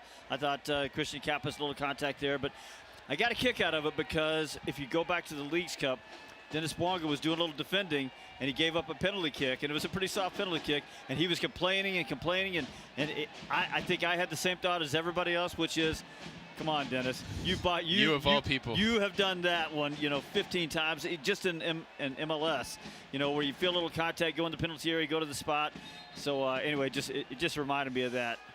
Well, Dallas's next game was supposed to be against LA Galaxy next week, and that's been moved to October 11th. So a week off before Dallas is back home for a big matchup on Saturday, September 13th against Austin FC. Nico Estevez coming back to Toyota Stadium for the first time. Tickets are going fast, so visit fcdallas.com to grab yours. Teams breaking huddle here from the hydration break, and all in all, after the Sun goal, Martin, I'll start with you. A really positive opening half hour for the team here. Yeah, I think super positive. You were talking about getting to the half without any damage. We got some early damage, but we bounced back, just like we said it like so many times this season. And I think, right now, I think after the San Jose game, we played a little bit more mature, I believe, with not giving away too much out of the back in terms of the passing, go a little bit more direct in terms of set pieces all over the field, go a little bit more direct from the back, and I think, that helps a lot for our team to grow into certain games. Back underway here, Kappas out to Ramiro. Ramiro looking for options, finds Kappas, nice one-touch ball to Kaike. Kaike, drop of the shoulder past Tillman, now ball in behind for Julio. Julio making the sprint towards Lloris, but Lloris is out off his line to cover it up. And we know the pace of Anderson Julio. He sort of bent the run the wrong way initially and had to try and get back to the ball, but great midfield work there between Ramiro, Kappas, and Kaike to spring the leak. Yeah, and Anderson Julio just turned around and had a word with Kaike, but I think Kaike made the right pass. I think he found a good lane there. think you're right that Anderson Julio just sort of turned the wrong way initially. Hollingshead out to Bouanga. Ramiro defending far side. Dallas defensive third. Back to Chouanier, first half substitute for Igor Jesus. Delgado swings it to Palencia. Out wide for Ordaz. Ordaz finds Delgado again, just circulating the ball here. Chouanier, first time ball. Tillman leaves it. Here's Ordaz inside the 18, sets it back for Son, and he rolls the shot right at Michael Collodi. And Collodi going to go direct with the punt, trying to get it in behind for Anderson Julio. Segura wins it, and now the pressure is back on the Dallas back line. In behind for Bouanga. Bouanga around the outside. Shaq Moore coming together there, but not enough for a penalty, and the offside flag was up anyway. And speaking of Bouanga, trying to find every inch, trying to sneak in the advantage. He tried to find his way around Shaq Moore there, but drifted into an offside position. Yeah, and sometimes our goalkeeper imagination of getting assists get rewarded by the attackers, but sometimes our defenders are not too happy with that. So Shaq had a little bit of a word with Mike, really like, hey, slow it down a little bit if we're under pressure. And I think, yeah, that's maybe a wise thing to do right now, to keep the pace a little bit out of the game. Which is funny because Anderson Julio actually wanted him to play that ball earlier. Yeah, no, those are always the debates. Yeah, and, yeah. I love a little side volley, but yeah, just maintaining and managing the game sometimes. Kappas, the booming ball forward. Julio fighting for it with Tafara, and Kappas wins it once again. In midfield from Tillman. Time and space for Kaique. Switching ball out to Ramiro, quickly closed down by Hollingshead. He goes back to Shaq Moore. He's playing as the right center back tonight. Out wide right for Logan Farrington. Farrington on the score sheet here in the first half. Kaique centrally. Finds the feet of Patrickson. Wide right for Ramiro. Runners in the 18. Cutback ball finds Farrington. Top of the box. Farrington looking for a lane to shoot. Drop of the shoulder. 4 defenders around him. Goes down. Looking for a penalty. But it'll just be a goal kick. Yeah. Hollingshead had good position there. Yeah, if Kaique comes around the box for him, maybe it's a good idea to shoot with his left, because I think he's only 2 goals for FC Dallas were with his left foot, and I remember one against St. Louis was in the top corner. So just shoot with your left, Kaique. Yeah, we've seen him out at training. It doesn't usually go in training, so we were equally shocked when it hit the back of the net twice this season. There's a ball in behind for Bouanga, but skews out of play. Yeah, and just a special mention for our head physical and trainer, Kwon Lee. It's a very special night for him because he's Korean and he's a very big fan of Son. So yeah, he's cheering for FC Dallas, but for him it's a very special night. Well, Son got his goal. From the rest of the way, for all the Korean fans watching, hopefully it's Dallas all the way, and you got that one special moment in the 5th minute. I feel like when Messi came here on that big night a couple of years ago, that's what most of the people in the crowd wanted to see. They wanted to see a Messi goal, but a Dallas win. Yeah, we almost got that win. Yeah, very still heartbroken about how that game ended, but I think the neutral supporters had a really fun night that night. Segura put under pressure by Farrington. Dallas continuing to press high here. LAFC working through that pressure. Goes straight and direct into the feet of Son. Abubakar wins that battle there. And this is what I said with Lalas getting physical with Son. Maybe that's why we started him in the middle, and yeah, good play by Lalas. Ramiro on it on the right side, rolls it into Patrickson. Flicked, finds the feet of Farrington into Julio. Julio unable to hold it up, but Tafari on his back. Now sprint the other way. Sliding tackle from Ibiaga. Ibiaga thought he got the ball. Referee disagreed, and instead it's a yellow card for Sebastian Ibiaga. Not a bad fall, I think, to take there with the spaces that big. I think professional good fall. Of course, you never want to get a yellow card, but sometimes you have to take it for the team. And it was a foul on second viewing. Yeah, I thought he'd gotten a little bit more of the ball when I saw it live, but got a little bit of ball and not that much of it. Valencia, nice turn here on the near side past Kamungo, and now finds Ordaz, pocket of space. Kaique comes sliding across, and he puts it out for a throw. I think he just slid 10 yards across the Toyota Stadium grass. This Dallas midfield has some legs to it. Kappas and Kaique showing well in this first half. Tillman out to Palencia, back to Tillman here along the right side. Space in the middle for Delgado, swings it over to Segura. Hollingshead out to Denis Bouanga. Bouanga digs out the cross towards Ordaz, gets a piece of it. Now Tillman But the whistle goes for a foul there. Ordaz climbing up on the back of the Dallas defender. You know, we're in the 40th minute, and aside from obviously the 6-minute free kick goal, but you know, Son did carve out a little bit of space early, dribbling from the right side in the middle of the penalty area.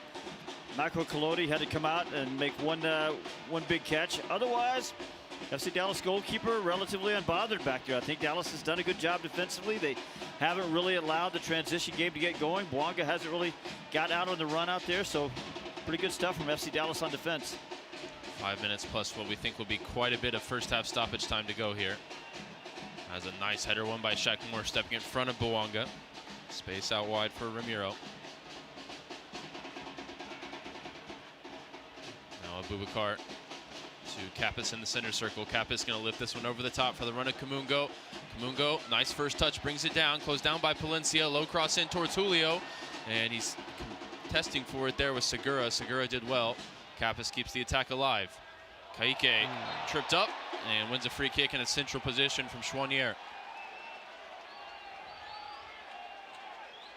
Might be a little bit out of shooting range. Looks like that's going to be at about right at 30 yards.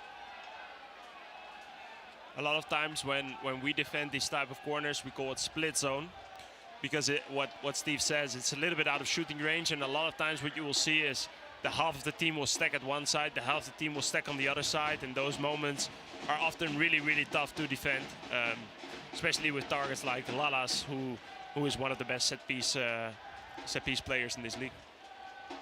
Well, it's Patrickson to stand over it, and I wouldn't put it past him to have a shot from here. He's sort of lining up as if to shoot, but he does have targets to aim at across the 18-yard box. LAFC holds their line on top. I remember one time when Evander pulled up from here on the crossbar, and I just saw the ball when it hit the crossbar, so you never know. It's Patrickson. Patrickson with a rocket, dead center, flashing over the bar, always rising past Hugo Lloris. Caught a lot of it, but you think even if it was on target, Lloris wouldn't have trouble with that one. Yeah, I think moments like this to try to take away as much side from the goalkeeper as possible until the last minute, because otherwise you can just track it all the way through. Well, without a name attached, it'll be easily retrieved by Ibiaga.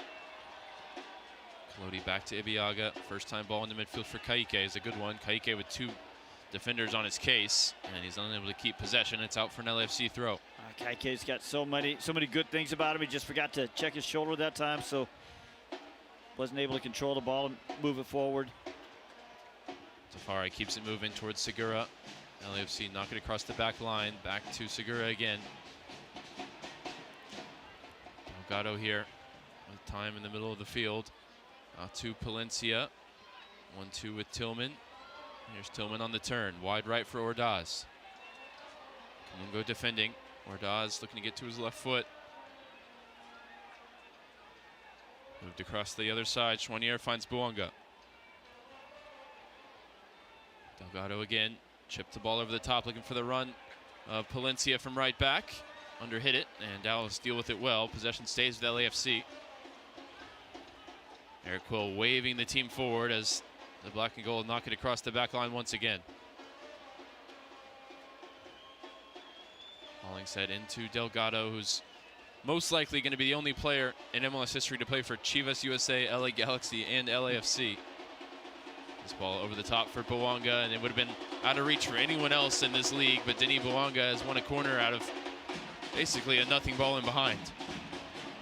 Yeah, Shaq Moore hustling over there, doing the best he could, but eventually he figured out that he's just going to have to knock this one out for a corner kick. I'm sure he didn't want to, but it's probably the better option there with Bouanga closing it so quickly. Now let's settle in here to defend the corner kick. 5 players joining Michael Collodi inside the 6-yard box. Some of the taller Dallas players marking the big threats, and Kosi Tafari, of course, is in there for LAFC. You see a lot of times when the goal, yeah. It's Son to take. He whips it into the danger area. What I wanted to say, you saw Segura and Hollingshead stacking with each other, and then it's so important to win the first step. And what I wanted to say, almost Christian Keppi's lost that first step, and yeah, giving Segura the space, and unlucky that they couldn't get the right timing on. Goes all the way through for a goal kick as we're in the final minute of the 45. It's interesting here. Last few games, Dallas has really just sort of abandoned the build out on goal kicks. It's just knock it forward. Looks like late 90s soccer. Colodi with some air underneath this one. Patrickson wins the first header, flicked on towards Julio. Julio wins the second header, in behind for Farrington, juggles it up to himself, but Palencia managed to maintain the positioning there and keep it from turning into a one-on-one. It's wide with Patrickson here on the left. Patrickson into Kappas, ghosting into the 18-yard box to the byline. Looking for an angle to cross, digs one out towards Farrington. Chouanier wins the header. 12 minutes added on here in the first half. 12 minutes. Now, what we saw a minute ago, though, that's what I want to see a little bit more of, a little connection there between those two front runners, Logan Farrington and Anderson Julio playing so nice close turn together. from Bernie now, driving at the back line of LAFC, looking for a lane to shoot, finds Ramiro wide right, left the pass just behind him, and undid some of that good work. What on Ramiro? Ramiro trying to recover and wins a throw high up the field. A great recovery there from Ramiro. I don't think Bernie Camungo quite could make up his mind what he wanted to do as he dribbled across the top of the penalty area. Ramiro takes the throw into Shaq Moore. His first touch pops up on him. He lifts it in behind for Ramiro, but he's not going to be able to keep this one in play. And we have played the first of 12 added on. We're getting a little more Maarten Paes in the booth than we bargained for here with that amount of stoppage time. We'll throw a little something extra into his paycheck. Yeah. Did your agent write that one in, a bonus in the contract for appearing on the broadcast? I wish, no, but I love helping you guys out, and yeah, it's just fun to do, you know. Different tasks, especially if you're injured, you know, you can't do too much. I have to stay on my course of rehabilitation, but now stuff like this is not that hard for the body, so yeah, I enjoy doing this sort of stuff. It's not a bad view, is it? No, it's a nice view. It's a nice view. Here's Son with Bowanga alongside him. The dynamic duo for LAFC there, looking to combine, but too much on it from Son, and it goes through to Colodi. Every time I see this booth, I'm thinking of the penalties we had in the first year here against Minnesota that we won, and the famous Mark Followhill and Steve Davis broadcasting voices. Paes saves it. Paes saves it. There's a ball over the top for Farrington, and it dragged him wide of goal. He got the shot on target, but not much behind it. Good half from Logan Farrington, who's been in a decent run of form of late. Continuing that tonight with the goal. His 9th of his career, 5th of the season. Guys, I got to tell you, Delgado's doing a lot of work because it's sort of a 3-4-3 with the ball, but sort of a 5-3-2 without it. So he's got a lot of work to do, a lot of running. Wide on the left with Son. Dropped off for Chouanier. Ball over the top, looking for the run of Ordaz. And that one's overhit, and it'll go through for a goal kick. And Delgado is the one who's got that little bit more of a free roll on the attack, but then he drops back in to add a little bit more midfield presence alongside Kappas and Kaike when LAFC gets the ball. Now it's going short this time from the goal kick, out to Ramiro, back to Shaq Moore, and I think you can sort of see some fatigue setting in for both teams as we are not even halfway through first half stoppage time. I don't think anybody out there was thrilled to see 12 minutes of stoppage. Colodi finding Kaike under immense pressure there. Dallas keep possession well. Ibiaga brings it forward up the left side. Shoving the back from Ordaz. Go down, Ibiaga. Eventually he does. And he wins a free kick.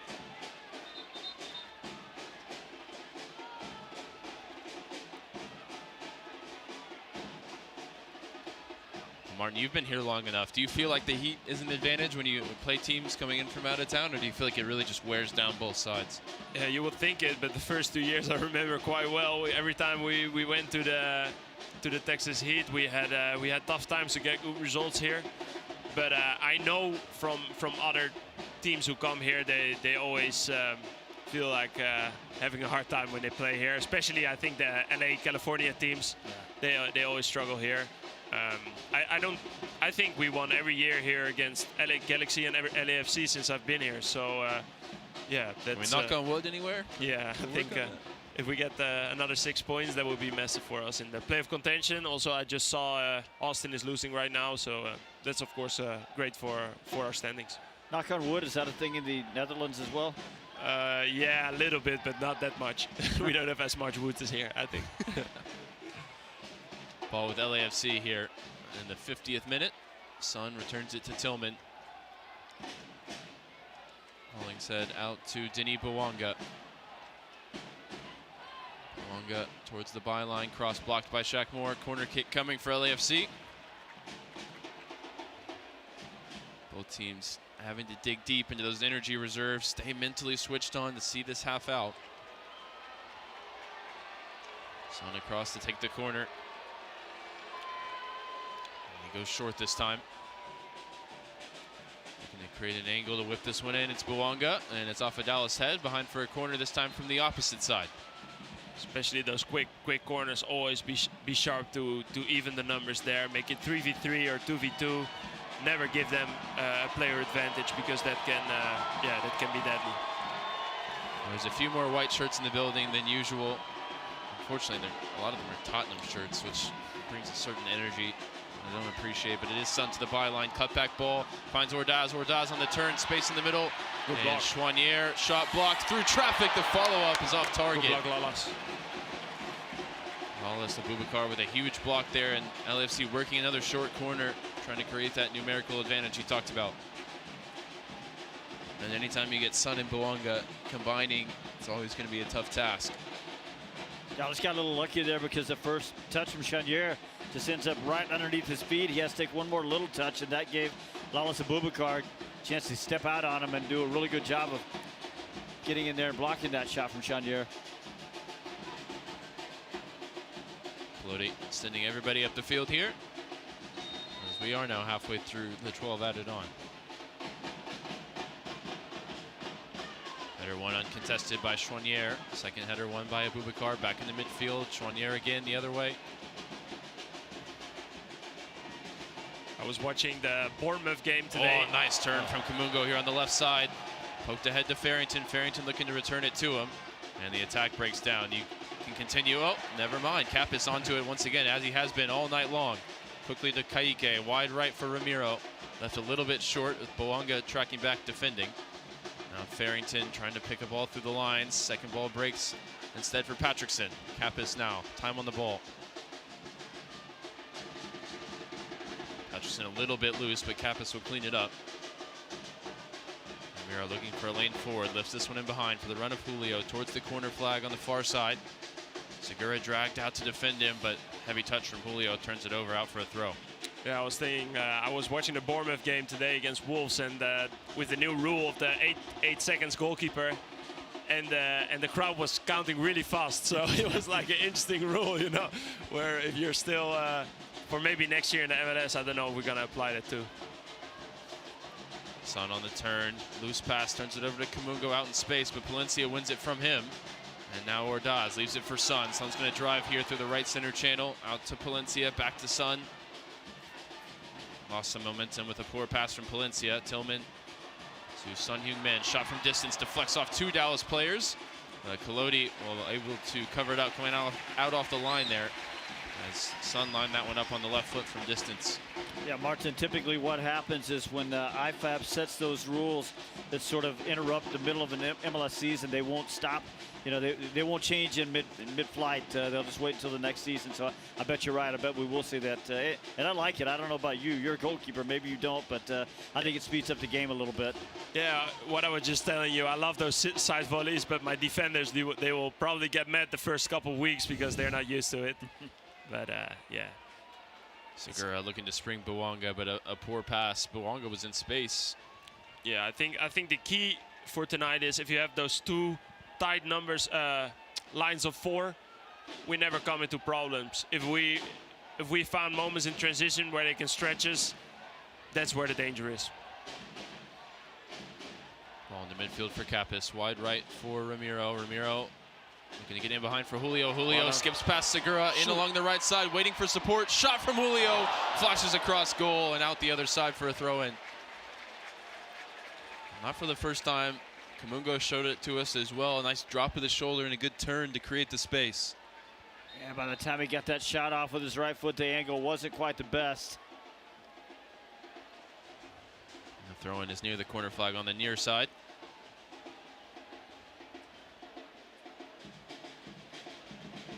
And if you're just doing it, yeah, we're still in the first half here, even though it says on your screen 54th minute. We're playing 12 added on. So far, Christian Kappas has missed only 2 passes tonight. I think he's doing great in there. It's been unbelievable. Quick to recover and get the ball back. Here's one out wide for Bernie Kamungo. And he tripped up by Palencia. Nice drop of the shoulder. And he's won a Dallas attacking set piece here. I think this is a great location for Patrickson with the amount of pace and whip he can put it in. It's really hard for goalkeepers, especially with traffic coming in. In the vision of Hugo Lloris.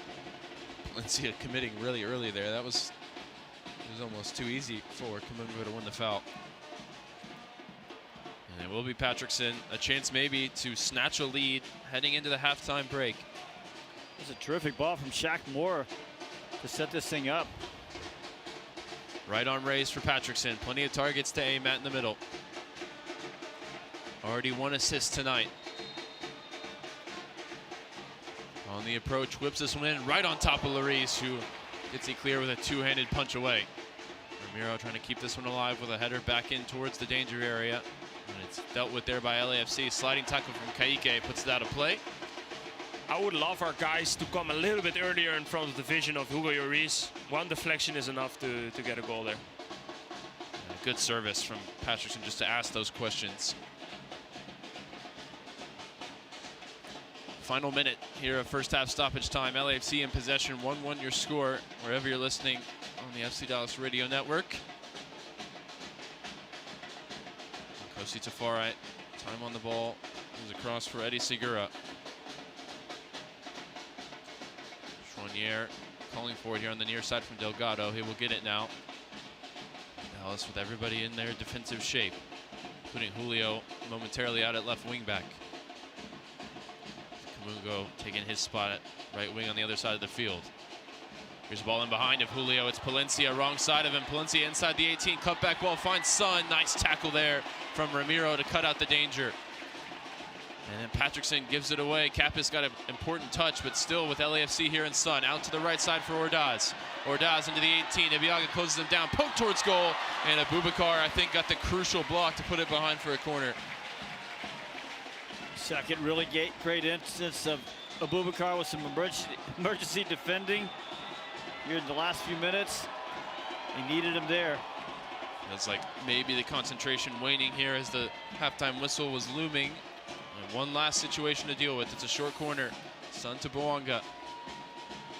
Boanga left-footed ball towards the back post. And it flicks off an LAFC head and a foul anyway for the referee. That will do it here in the first half. 1-1 your score. We'll talk about it on the halftime show, but I'm not sure yet, Ryan. Well, I was with the LAFC staff who ran out onto the field, and now we'll get to make that sprint once again as the whistle does sound for the halftime break. Well, Maarten, you mentioned, we talked about trying to get to half unscathed, and you talked about how this team has responded to adversity this season. The Sun free kick flies into the top corner in the 6th minute, and that's immediately what we saw. Dallas bouncing back with Logan Farrington's goal. Yeah, I think as this game is going to be more open and open as the fatigue is starting to get in, I think LAFC had some good looks to get into transitions, but their final pass weren't just that good, I believe. And I think at the end we were a little bit lucky that Ordaz is purely left-footed and not right-footed on that moment. But yeah, overall I think we have control, especially if we have those 2 lines of 4 that control the middle. I think, yeah, there's nothing to worry about for Michael. Well, there's something to worry about for LAFC, and that's Petar Musa waiting on the bench to get involved in the second half. Might he provide the winning moment? We'll see in the second 45 minutes. But for now, it's LAFC 1, FC Dallas 1. You're listening to FC Dallas Soccer, presented by Toyota, here on the FC Dallas Radio Network. So, what'd you do this weekend? Well, just took the Tacoma off-road, deep into the woods, got to this hidden campsite only it could reach. Nice. I hooked up the boat to the Tundra and hit up the lake. Towed it like a pro. Had the whole lake to ourselves. Hey, wait, did I mention I went rock climbing too? Uh-huh, yeah, thanks to the Tacoma's crawl control. Well, sounds like we both had fun weekends. Mine was better. The Toyota Tundra and Tacoma are built for all the fun. Test drive at your local Toyota dealer or visit Toyota.com today. Toyota, let's go places. Feature availability differs based on trim. See Toyota.com for details. UT Southwestern Medical Center in Dallas, Texas, where discoveries change lives. The spark of collaboration that fuels bold thinking in our labs. The spark of inspiration that motivates greatness in the next generation. And the spark of innovation that pushes the boundaries of today's care. At UT Southwestern, teamwork and talent combine to fuel discovery, education, and healing. UT Southwestern, the future of medicine sparks here. In sports, if you think joy only happens after you win, think again. Look at the world's most successful athletes like Serena Williams, Brooks Koepka, and Alex Morgan. They don't spend all their days grinding away. They take time to enjoy themselves, like getting together with friends over a Michelob Ultra, because they know that happiness is the key to winning, and that joy is the whole game, not just the end game. Michelob Ultra, 95 calories, 2.6 grams of carbs. It's only worth it if you enjoy it. Enjoy responsibly. AB Michelob Ultra Light Beer, St. Louis, Missouri. Hi everyone, it's Petar Musa and you're listening to FC Dallas Soccer on the FC Dallas app. After almost 60 minutes of a first half, it's FC Dallas 1, LAFC 1, and one of the more exciting first halves of soccer we've seen here in Fortress Frisco this season. Hello everybody, it is the FC Dallas Halftime Show brought to you by your local Toyota dealer, Toyota. Let's go places. Also brought to you this evening by Advocare, building champions together. I'm your host, Sam Hale. I'll be joined in just a moment by our halftime crew for today, Steve Davis and Maarten Paes. But let's start with your halftime highlights. Everyone kind of got what they wanted as they came for. Son Heung-min in the 6th minute lined up what ended up being a gorgeous free kick just outside the penalty box. Sent it past the diving Michael Collodi, although any goalie would need to be about 8 foot tall to take that one down. That made it 1-0 LAFC in the 6th minute. But 7 minutes later, the big dog responded. Direct ball towards Farrington, now breaks for him. Farrington from the right side, deflects past Lloris, the equalizing goal. Farrington on the score sheet against LAFC for the second straight season, and Dallas are back in the game. 6th MLS goal for Farrington this year. Patrickson on the assist. That made it 1-1 Dallas LAFC, and that is the score after 12 minutes of stoppage time got us to the halftime break. Let's give you tonight's halftime stats, which are brought to you by UMB Bank. Possession-wise goes the way of the black and gold, 55-45. 9 shots for LAFC, 7 for FCD. 2 shots on goal apiece for each side. 5 corners for the visitors, none for the home side. 1 save apiece for Hugo Lloris and Michael Collodi. 8 fouls for the visitors, just 2 for the home side. And yet, despite that 1 yellow card, that goes the way of Sebastian Ibeagha.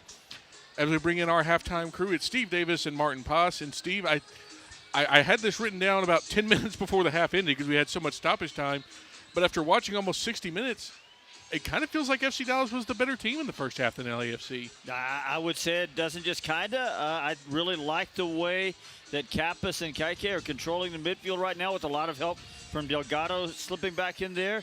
I think going direct has paid off a couple of times. LAFC have had their moments. It's not dominant from FC Dallas, but I think it's been a good half. Martin, what are your thoughts on the first almost 60 minutes of the first half? Yeah, I think both teams had their chances, had their moments. I think we've been good in transition, especially that pair, Logan and Julio, who work well together. I think Ramiro plays an excellent game on the right side with controlling Bouanga, controlling the space, and at moments also jumping, which allows Sheck to go more into his natural position. And yeah, I don't see LAFC having much answers. They have some moments in transition, but yeah, the final pass hasn't been there. So yeah, it's been quite in control. Collodi, no worries for him, and yeah, 1-1 is a good base now to attack the second half. You know, Sam, I think with LAFC and you got 2 amazing attackers out there in Bouanga and Son, it's almost more about, it's not what are they doing, it's what are they not doing. And right now they're not getting out in transition. I think Ramiro he's such a smart player. He's doing a great job of controlling that space over there, not allowing Bouanga to get in behind him to get on the run. Son hasn't been able to get on the run behind Abubakar. You know, we talked before about how nice a guy he is, a very sweet individual, one of the best human beings that you might want to know, but he can be a little physical, and he's gotten physical on Son, and I think he's done a good job there. So those 2 attackers just haven't got going. And the fact is, Steve, you mentioned it, the time we've said their name the most was in the combination of that goal in the 6th minute, because Bouanga was the one that drew the foul, Son was the one that stepped up, and really, like I said, Michael Collodi would have needed to be about 8 foot tall to stop that, because that's just pure class there from a guy that's played at the highest levels. Yeah, for sure. Well, the guy to my left could tell you a little bit more about facing free kicks. What are you looking at as you see that guy or a guy that has that ability setting up that free kick at a good distance? to get up and down over the wall. What are you looking at? I think your main responsibility is your own corner, right there. It's close to the top of the box. Only really quality players can get it from that close to the goal over the wall. And I think, it wasn't only even over the wall, it was also almost in the top corner. And that's especially if you have to wait and don't gamble to go early. Because if you gamble and they hit it in your own corner, that's a mistake. So yeah, nothing really to do there. But what I said, with the wall setting, you try to get that little pocket in the middle of the goal that has to be yours. Get Ramiro on the far post and get your big guys in the middle of the wall, especially on the right with the right foot from that side. And then if he shoots it like that, the only thing you can do is clap, to be honest. And Sam, we just Maarten and I just saw a little replay of that foul. I mean, Kappas gets him. He's sort of trailing Bonga a little bit, but it's just a little bit of contact. There's not a whole lot there. I think it's really unlucky on Christian Kappas, who's otherwise had an excellent first half. Yeah, Bonga definitely a professional foul drawer, and I think we saw that skill again in that one. On the exact other end, Maarten, we saw Logan Farrington get his 6th goal, but we saw Lloris come out a little bit. It looked like it may have deflected off Tafari. Just as you see that one, what are you looking at as the goalie when that ball's coming in? Yeah, I think especially with the type of players that LAFC is facing today, there's got to be a lot of moments in transition, similar to sometimes our games. And there's just going to be big spaces. And I think Lloris is enough experience to have every type of games possible. And it's just creating the best window for yourself to make that chance. And if it gets deflected, you're hoping with your training leg at least get a little bit of ball with it, that you can not let it through your body. But yeah, it's really hard balls, especially if you're off balanced, and with the pace that Logan can add to a ball, those are not easy balls. Yeah, look, Logan got a little lucky there on the deflection. Tafari not really closing him maybe quickly enough. He's a little bit too far away. The ball takes a deflection and sort of wrong foots Hugo Lloris. But big credit there to Logan Farrington, because we talked about how he puts a little hand on Segura, not enough to really knock him down, not enough to knock him off balance, but just enough to throw him off just a little bit, so that when Segura tries to head that ball away, he doesn't get a good clean header on it. Ball comes right back through. Logan Farrington's in a good space. He's got a good, he gets some good shoe leather on the shot. So, he got a little lucky, but a lot going on there for Logan Farrington, and good credit to him for the goal. 2 players I want to highlight before we look at the second half. Steve, let's start with Christian Kappas. He gets the start tonight with Ramiro moving out to right wing back. He and Kaike have been in there. And we talked in the postgame show last week about how he had a very solid game. I think he's upgraded through the first 60 minutes to a really good game tonight here against LAFC. No, I absolutely agree. 22 of 24 on his passing, 31 touches overall. 2 of 2 on his tackles, 3 of 4 on his ground duels. Don't ask me what the difference in a tackle and a ground duel is, but anyway. Don't worry about it. Whatever he's doing great in both those numbers. So I really, I've seen a lot of games this year where FC Dallas has been on the other end of control in the midfield. I think Kaike and Kappas are doing a really good job, and they're probably assisted a little bit when Igor Jesus goes out with an injury. But Mathieu Chanier is a really capable player. He's coming in, and it really didn't change the fact that Dallas still has really good control in the midfield. And again, I'll say Delgado is doing a lot of work, moving up a little closer to the front line on the attack, moving back to add another number to the midfield when LAFC gets possession, so they got a 5-man back line, 3 in front of them. And yeah, you're right. Kappas, really good performance. A lot of good performances out there, but his is right up there. Meanwhile, Maarten Boubacar takes over the center with Osaze Urugide out tonight with some muscle tightness, and he's had himself a really good game specifically. Obviously he's having to deal with a lot of action with those 3 top strikers, but he's been up to the challenge tonight, hasn't he? Yeah, what Steve just mentioned, the physicality of him is his strength. And I think, not allowing the speedsters up there to get their momentum going and to get up to speed, I think, is key. And, I think Ibiaga and Sheck had his back there too, which is very important. And that trust, I think, is super important. Maybe what has been a little bit sometimes the problem this season, a certain distrust between each other. But I think if they have that trust within each other, they are super athletes, and nobody, can beat them. Got about 60 seconds here before we take a break, Steve. We go into the second half. Dallas and LAFC tied 1-1. I feel like I know what your answer is going to be, but what's the one big adjustment you'd like to see for FCD to try to grab all 3 points tonight? Just a little bit more creativity in the final third. Maybe Delgado can give them that. Peter Moose is coming in, I think. And I would like to see just a little bit more of a connection between Anderson Julio and Logan Farrington because they are both running that central channel. And I know the idea is one of them pull a center back out, somebody else running behind. So they're not always looking to connect that way. Sometimes they're looking to just play off each other. One running in behind, one pulling a center back out. Martin, what about you? What would you like to see FC Dallas shift to try to get all 3 points tonight? I think one of the keys of tonight are going to be set pieces. I think if we are going to take our set pieces with a little bit more urgency, what I said on the free kick of Patrickson Delgado, for example, if you got a little bit more urgency to come into that front pocket, I know as a goalkeeper that is super tough. If my vision gets blurred, one deflection can throw you completely off. So, yeah, just a little bit earlier, getting into that urgency mode and making those runs a little bit earlier. Watch out for offside, of course, but try to make it as hard as possible for the opponent. Well, that's going to do it for the halftime show. FC Dallas, LAFC knotted up at 1 here on Star Wars night. We'll take a break. When we come back, Ryan, Steve, and Martin will get you ready for the second half. This is FC Dallas Soccer presented by Toyota on the FC Dallas Radio Network. UT Southwestern Medical Center in Dallas, Texas, where discoveries change lives. The spark of collaboration that fuels bold thinking in our labs. The spark of inspiration that motivates greatness in the next generation. And the spark of innovation that pushes the boundaries of today's care. At UT Southwestern, teamwork and talent combine to fuel discovery, education, and healing. UT Southwestern, the future of medicine sparks here. Welcome to the world of WinStar. The world of WinStar. Want to hear something incredible? That's Eleanor. Just 10 hours after being born, Eleanor was airlifted to Children's Health and met by our expert team trained in cardiac and critical care. At 4 days old, she received a stent to help her heart pump blood to the rest of her body. And today, she's a happy, healthy 1-year-old. That's incredible. That's Children's Health.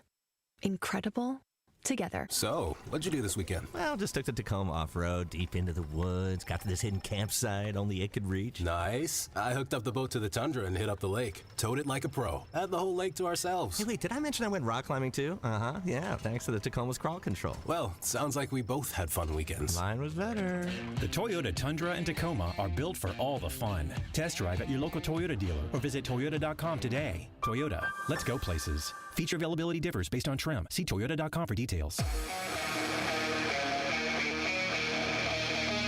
Hi everyone, it's Paxton Palmacall, and you're listening to FC Dallas Soccer on the FC Dallas app. Well, welcome back for the second half of action. We're just seconds away from getting things back going from Toyota Stadium tonight. Dallas responding to the early goal from Sun Heung-min in the first half. Logan Farrington on the score sheet against LAFC for the second straight season to equalize just a few minutes later. Thank you for joining us here on the FC Dallas Radio Network. Ryan Figert alongside Steve Davis and Maarten Paes in the booth. And if you're just listening on the app, we encourage you to head over to YouTube and watch along. Join us in the booth on the Burncast. Get your comments in as well for us to discuss on the post-game show tonight. Hopefully discussing a nice Dallas come-from-behind victory and a push towards the playoff line as teams take their formation. Looks like no changes at halftime for either side from what I can tell in terms of personnel. And it'll be Anderson Julio to get things back going. Martin, take us inside the locker room at halftime. Obviously a good energy within the group. Feels like a solid performance. Yeah. What are those halftime team talks usually like? How much of it is instruction? How much of it is tactics or motivation? Yeah, I would say the first 10 minutes is just guys under with each other, just talking about like certain little adjustments, talking probably how to manage the game, how to manage the momentum of the game, etc. And then the last 5 to 6 minutes, the coach will come in with several clips, especially in attack, how we maybe can hurt them, what passes did we miss in the final third that maybe could lead to bigger chances of bigger possibilities of scoring goals. And yeah, most of the times those are the half times, and then at the end we just have a little cheer to go and get out on the pitch. LAFC building up here on the near side. Hollingshead tripped up by Ramiro as he picked out a pass for Ordaz. And Steve, looks like an early adjustment from LAFC. They've swapped the wingers. Boanga to the right side, Ordaz here on the left. And we'll see if FC Dallas makes an adjustment to the adjustment. Yeah, what I said about that last chance that Ordaz had, where he had to cut it to his left. If Bouanga is there and he can get it to his right, that's, for me, twice as big of a chance, probably. So I get the adjustment from them, and we just have to be very cautious of Bouanga there. Free kick from the near side, taken by Son. Son whips it in off the right foot towards Segura. Header won by Ibiaga. Not too far clear. Chouanier picks up the second ball. Ball whipped in by Delgado towards the back post. Kamungo's going to watch this one. Out for a throw-in near the corner flag.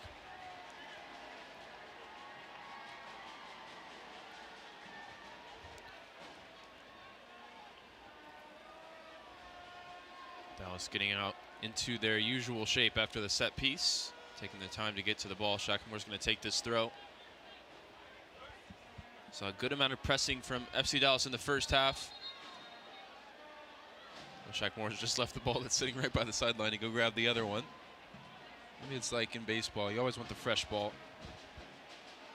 And now he's backed up right next to the other ball that he should have been using. It's in play now. And eventually he does take the throw. Header won by Delgado, looking for Son. Header cleared away by Ramiro, and it's a foot race towards at the other end, won by Segura. Larice out to Palencia. Briefly thought he had given away a penalty in the first half. VAR came to his aid. Segura out to Hollingshead. Hollingshead drop of the shoulder.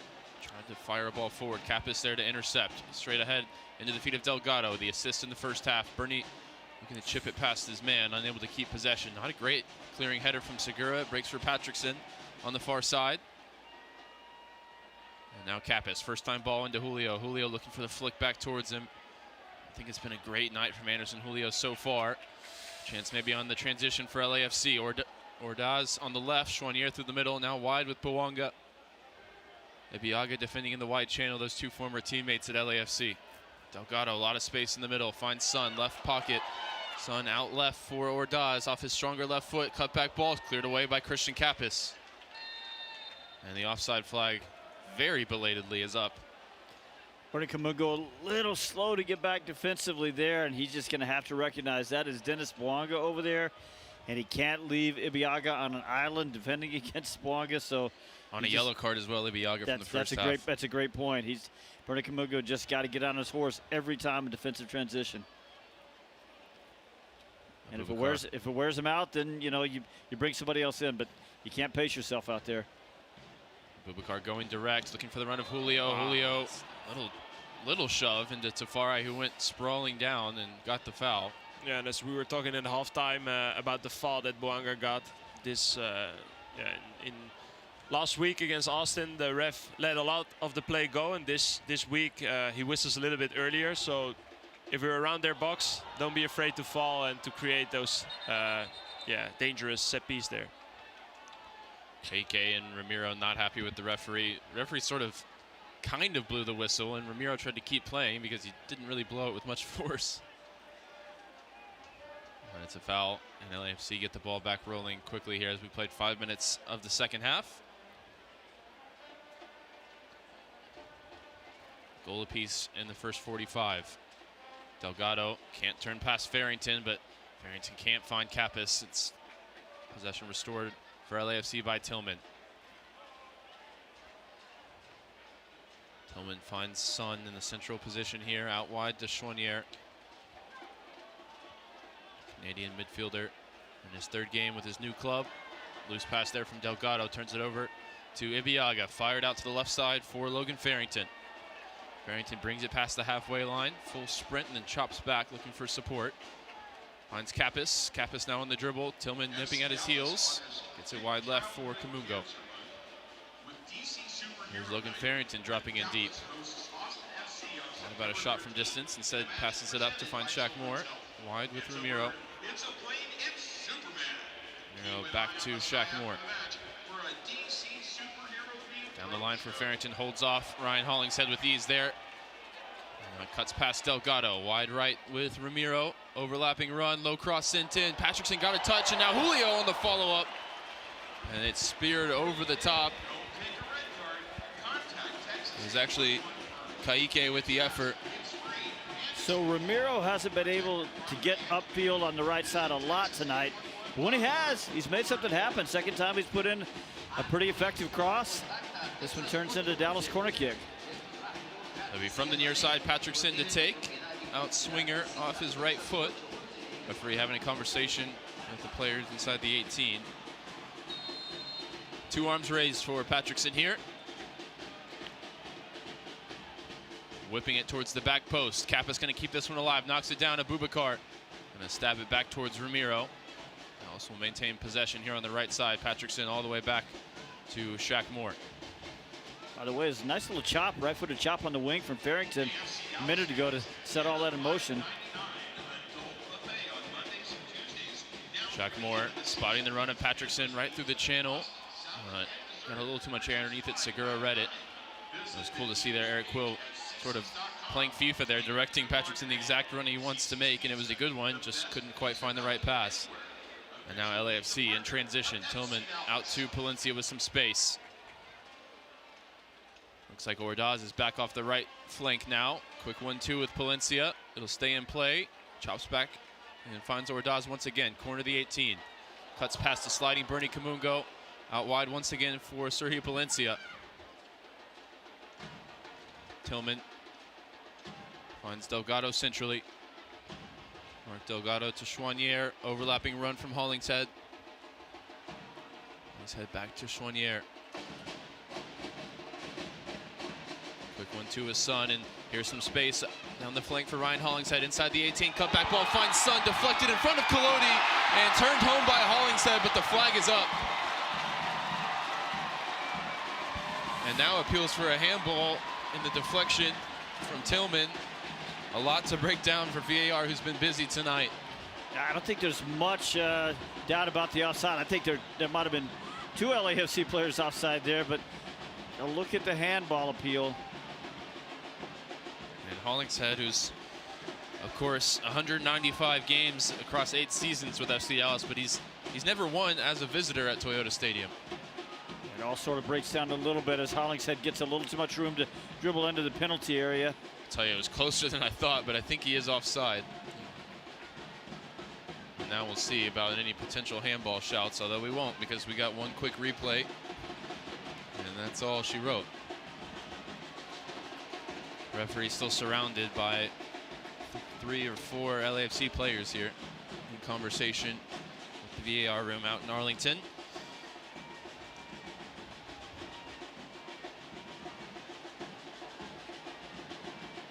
It's hard to see from here. Yeah, I think the replays, unless they're getting a different look than what we are back in the VAR room in Arlington, that's going to be inconclusive. What we just saw, I think it'd be impossible to pick out a handball in there. Still ongoing discussion as Michael Clody waits to take this restart. Dallas, I thought, really unlucky not to be awarded a penalty kick last week on a handball. Yeah, if you think about that one, much clearer than anything that might be given here as we get another look at it. Oh, here's another angle. Hits Kappas' arm, I think. He's also in a pretty natural position. Ibiaga's arm. I think his arm is drawn in. His arm is into his body from what I can see. Well, if we weren't given the penalty in Austin last week, this would be really harsh. I thought it hit his hip. Well, this is where you get into the VAR discussions of if they have to look at it this long, it can't be conclusive. And it won't be a penalty. Despite Sergi Palencia trying to get some late protests in, we'll restart with Michael Collodi launching this one down the field. And looking to go quickly and catch Palencia out of position towards Farrington, but the Spanish right back was there to contest it, at least, and it's a Dallas throw instead.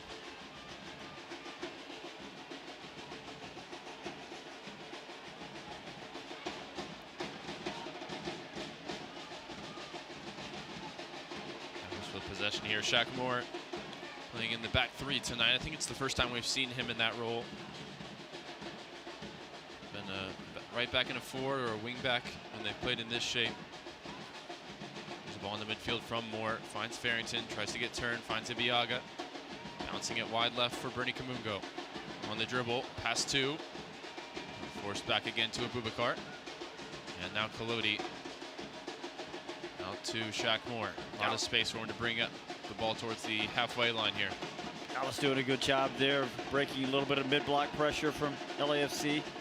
This ball between the lines finds Julio. Ramiro looking for the 1-2 over the top for Julio. It's going to spin for Anderson. Julio here to the byline. Cut back ball for Patrickson. Oh, it just caught him in an awkward position there. Too low for the header, too high for the foot. He really tried to hit that ball a little too hard there. I think maybe the better option. Now Sun going the other way, and behind Shaq Moore, who's now back in defensive position. Wide to the 18 on the near side. Sun Heung-min. Quick drop of the shoulder, and that goes down. Once a penalty. Referee doesn't even bother to wave him up. Sun is still down. Also go the other way. Ramiro over the top. Tafari deals with it. Second ball contested by Julio, but header won by Mark Delgado. Tell you what, VAR earning their pay today with the amount of incidents we've seen at both sides inside the 18-yard box. I think they've gotten them both right, though. I said earning their pay. Yep, yeah, you're right. I thought you meant just volume-wise. Well, both. Yeah.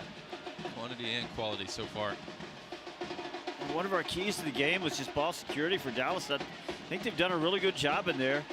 Kaike, the one time we mentioned, sort of forgot to check his shoulder in the first half. But oh, this is pass here, and Kalodi's out of goal. Sun in behind with Abubakar.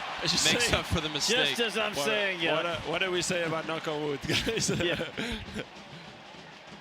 Well, Abubakar sort of rolled an underhit pass in the midfield towards Kappas. Should have just gone back to Kalodi. Kalodi scrambling. Lawless made the important tackle to prevent a shot at the open net. Third time tonight, Abubakar's had to jump into emergency defending mode and done a good job of it. Tillman on the ball here in the attacking third for LAFC. Back to Mark Delgado. And here's a giveaway from Segura. Now it's Farrington going the other way. An emergency defending instead from Ryan Hollingshead to prevent the counter. That's where I want to see that connection, though, develop just a little bit more between Anderson and Logan Farrington, because I think if Anderson just takes off there, he's getting a little word from Farrington back behind the play now. I think if he just takes off and Farrington can play him right in, he's just Anderson Julio a little slow to maybe recognize the moment. Well, Petter Musa is amongst the Dallas substitutes as we're closing in on the hour mark. Had some hamstring tightness that he had to leave the game in Austin last week, and he dealt with illness during the week, so he missed some training as well. Wardaz bringing it up the near side for LAFC. Central position for Tillman. Tillman looking for a slide rule pass. Intercepted by Kappas there. And now an early ball in behind for the speed of Anderson Julio. Foot race with Nkosi Tafari. And Julio trying to catch Lloris out off his line. Stayed a little bit more patient there. I think Logan had time to join that attack and really play that 2v2. Well, the gentleman to my right knows a little bit about Anderson Julio trying to catch the goalkeeper out off his line. I don't know. I didn't mind it, Martin. I thought he saw something there that he might like, and he almost pulled it off, huh? Yeah, I know. I have still bad dreams about that night in Salt Lake City. I have to say, every year I played against Anderson, he was always a threat against us. So I'm happy he's at our team now. Nice combination, finds Sun inside the 18, cut back ball towards Bawanga. Sliding block is a crucial one there from Shaq Moore. May have saved a goal. As that connection between Sun and Bawanga is starting to blossom here in the second half. Yeah, I was going to say a minute ago, you know, we're 60 minutes in. It's a warm night, obviously. August in Texas, and I think LAFC is starting to find a little bit more space out in the field. When we played in LA, that away game, I also had a very busy second half, if I remember correctly. And if the spaces become bigger, they become more dangerous. But we play at home, and we're going to get a chance to. Sun to take the corner from the far side. Out swinger. Whipped in towards the near post. Bawanga at the near post. It's Farrington there to clear it off the line. And Kalodi throws his body in there with the boots and covers it up. That's Karate Kid Kalodi to you. Unafraid there. It's a good header from Bawanga.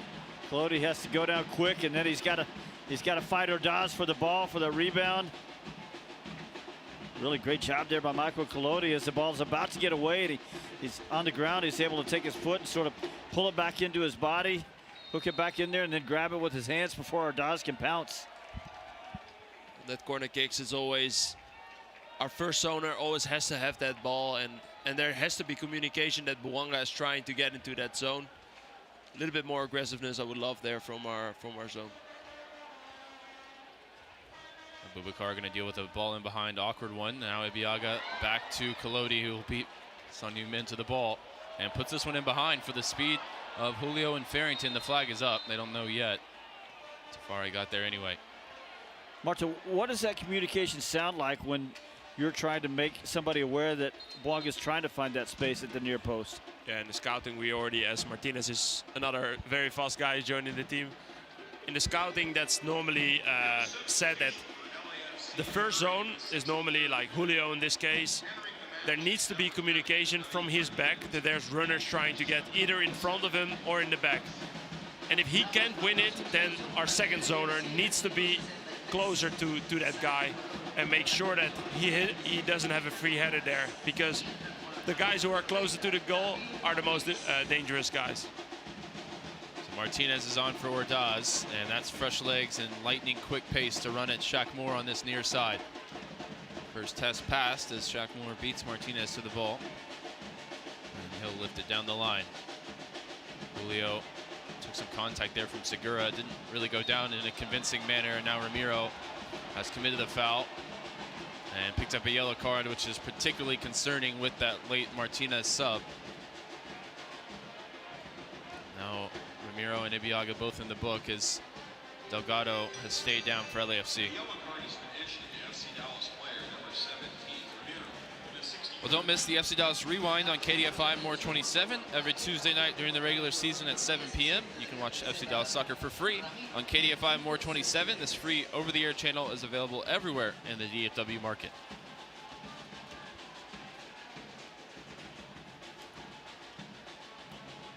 So Ramiro into the book, free kick for LAFC, 10 yards into the Dallas half. They just go short, and Delgado's up and okay. Quickly whips it out towards Palencia. Palencia finds Bouanga, back up on the right side now. Bernie. So this could be important later, because remember, LAFC had to burn an early sub, so they've got 3 subs left, but only 1 window. Igor Jesus went down with what looked like a pretty rough injury in the first half. Saw him in the wheelchair headed to the locker room. As Dallas are going to make their first change here in just a moment.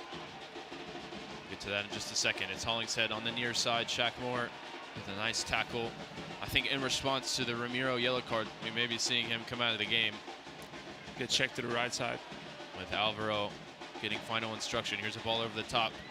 Bouanga holding off. Bernie Kamungo inside the 18. Sun top of the box. Chipped ball towards the back post. Ramiro's there to keep it from Hollingshead. Second ball breaks for Tillman. Martinez in between the lines, finds Tillman, loose touch, closed down quickly by Ramiro, and now finds some space as he gets turned. Sun, top of the D, first time ball is intercepted by Abubakar and sent clear. Some relentless pressure at the moment for the visiting side.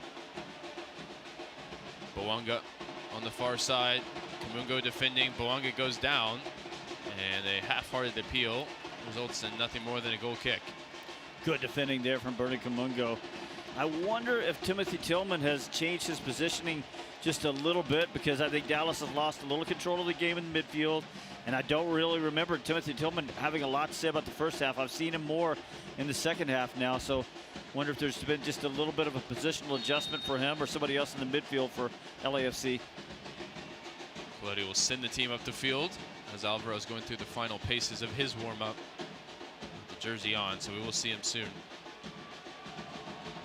Miss hit one from Collodi there, straight out of play, looking for Farrington.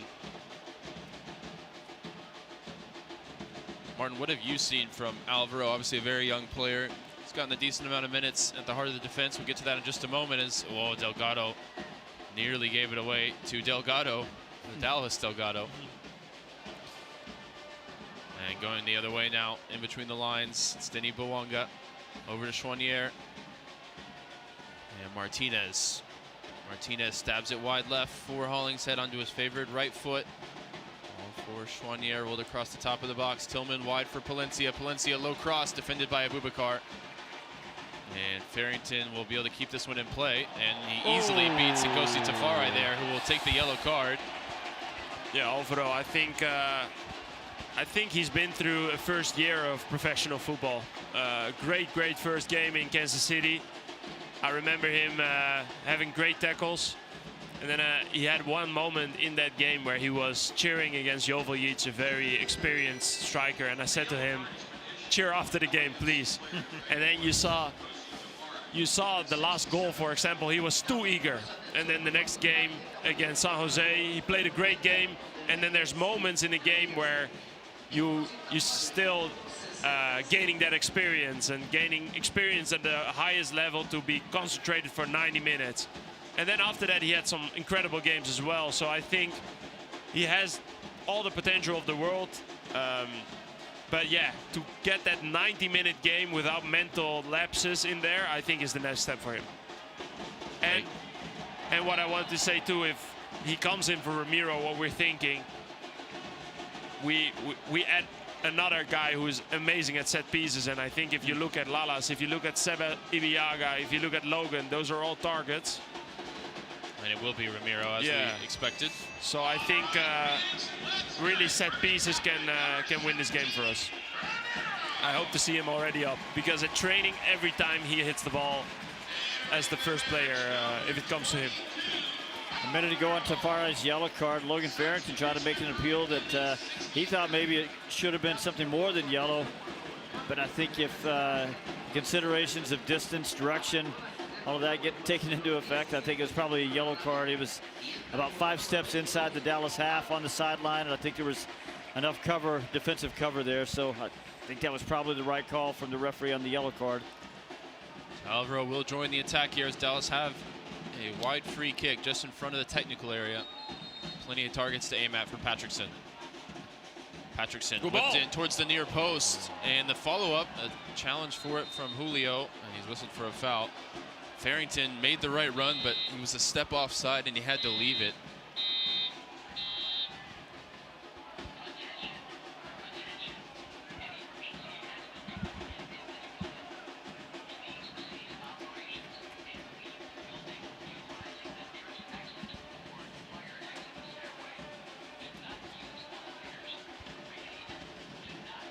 LAFC trying to build up through the middle of the field here. Son to Hollingshead. Hollingshead with some space to bring it into now. Hollingshead approaching the 18-yard box, looking for the slip pass in behind for Chouanier.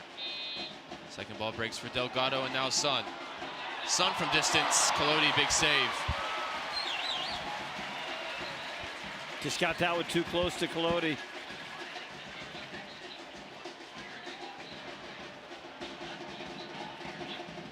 Another save, and it's been a strong second half for the homegrown goalkeeper. Maarten Paes told us something a couple of years ago after he'd had a few games here. You want to tell us about the sticky ball, or the wet ball out here with the sweat and the humidity? Yeah, well, I used to always use my warm-up gloves as also the game gloves. But what happens in the warm-up, they get so wet because of the heat here that I now always use 2 pairs. One for my warm-ups, one for the games.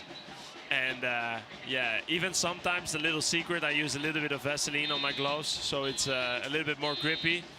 And I see a lot of times goalkeepers who come here playing for the first time, that they struggle a lot with the grip of the balls, because it can get very wet in here. Yeah, I remember you telling us that you figured out here you have to punch just a little bit more than catch, and wondering if even last week or 2 weeks ago with Maxime Crepeau, when he drops a ball, if that maybe has something to do with it. Notice a while ago, Lloris punches the ball that I thought maybe he would have caught ordinarily.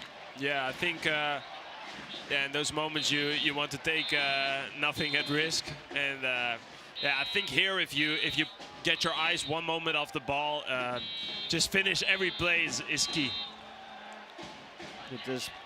It's just so hot that everybody does get so sweaty. The ball it gets that extra little bit of moisture on it, doesn't it? Yeah, for sure. And not only the ball get extra moisture, but also I don't know if you ever played in socks and it gets so sweaty that you're like But that's what How happened. about the sound effects? Yeah, that's what's gonna happen with your gloves too. If you're too long and sweaty, and the field are still wet. Sure. Those are all things you have to take into your account. And as you get more experience, you know how to deal with it.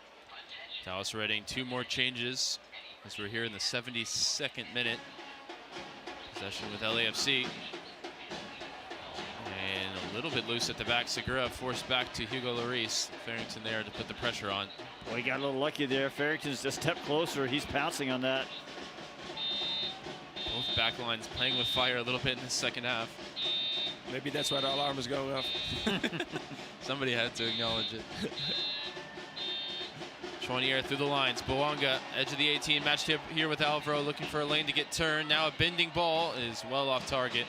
Yeah, what I said about Alvaro, sometimes being a little bit too eager. Don't get too aggressive in those moments, because he's shifty enough to go around you, and just hold him in front of you. Then he's not dangerous at all there. Kappas just went down with a cramp, and he's going to be replaced here by Sebastian Lletget. 72 minutes of really high quality stuff from Christian Kappas as he starts to find his feet in an FC Dallas uniform. Julio. Sam Sarver on as well for Anderson Julio to bring some energy off the bench. Tell you what, I think Kappas did tire. Not quite as effective in the second half. He was probably the best player on the field in the first half, I thought. Yeah, Kappas helped off by Collodi as he's struggling with a cramp. And Lletget into the engine room. Sarver into the front line alongside Farrington.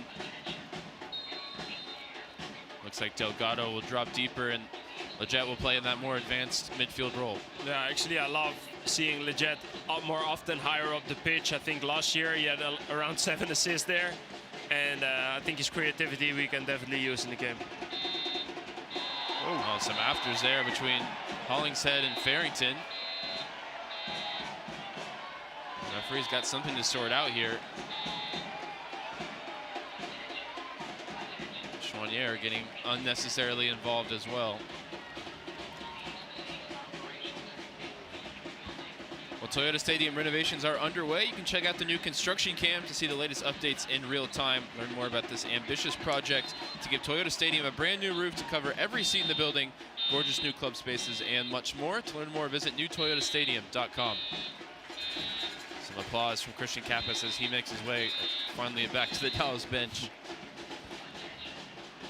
Possession with LAFC here in the 74th minute. Anybody's game. Both sides with the tally in the first half. Segura going long and direct. Ibiaga gonna nod this one back to Collodi.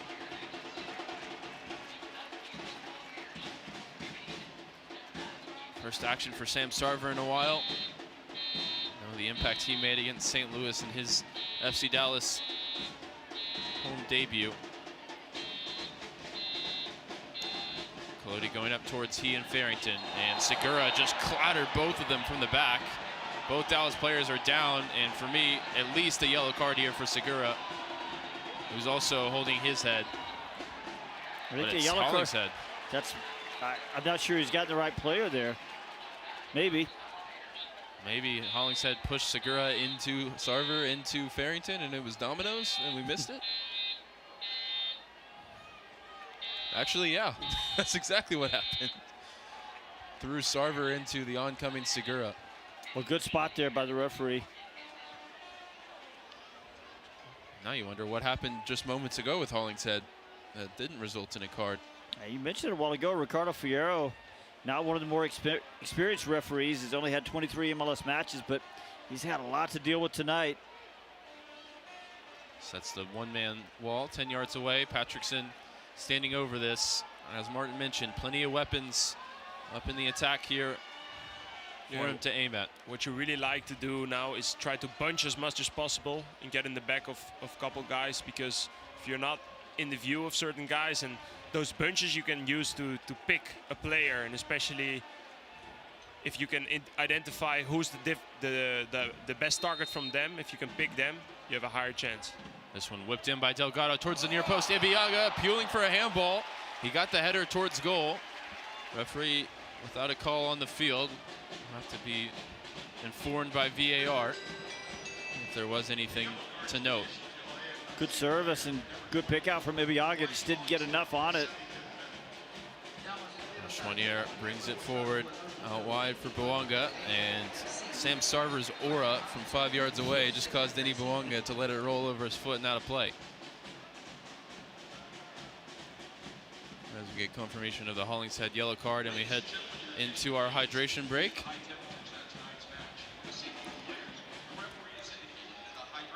'76th minute, anybody's game still, and we will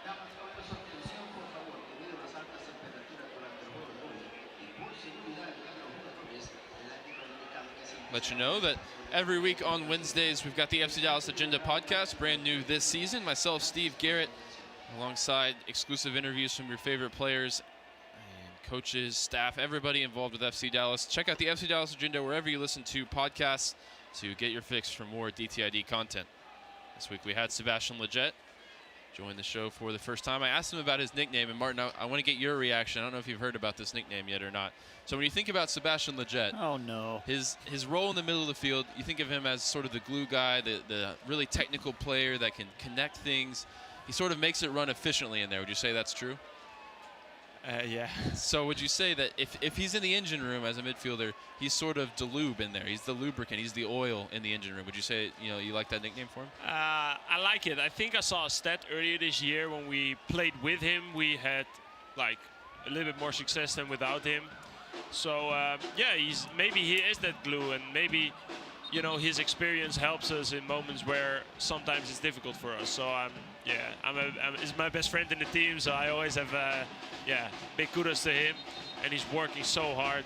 He's the guy who probably works the hardest of the team, also outside of the pitch every day. He's doing his app routines at home. And we see those. Yeah, and even in terms of nutrition, he's very, very strict. So I have a lot of respect for him. Ryan is very proud of his nickname. It's the Lube. And so Ryan is very proud of the fact that he's given I got Sebastian the seal of approval that from nickname. Sebastian himself on the podcast this week. So let us know what you think if you're watching on YouTube. Let us know if you like the nickname. Yeah. 2 L's, by the way, 2 L's. Set to resume play here in the 78th minute. It'll be a Dallas throw to get things back going. Looks like LAFC want to make 2 changes, maybe 3 changes. Well, this is it. This is their last window, so whatever they're going to get on the field, they got to do it here. And Dallas are going to respond with a big one of their own in just a moment. First, we'll get through the LAFC changes. Hollingshead replaced like for like at left back with Smolyakov coming on. Scored an amazing goal this year in San Diego, Smolyakov, if I remember correctly. Yep. Delgado is replaced by Frankie Amaya. Martin, I know you're only going to be with us a few more minutes here. I got to say, man, I've enjoyed having you up here, but I want to see you back down there. Don't take that the wrong way.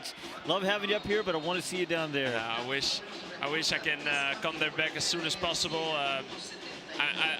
Being out with the squad, being on my own time, it's not for me, man. I'm a social guy, and being without the team is one of the hardest things to do here. But I wish I can do that as soon as possible. But I also know with hamstrings, you have to be very careful to go out too early. So I'm in good hands here with the team, and we're making good progression. LAFC looking to make that energy off the bench count here. Martinez with it on the far side, off the left foot into Bouanga, top of the box. Alvaro able to pick it off, and Sarver sends it down the field.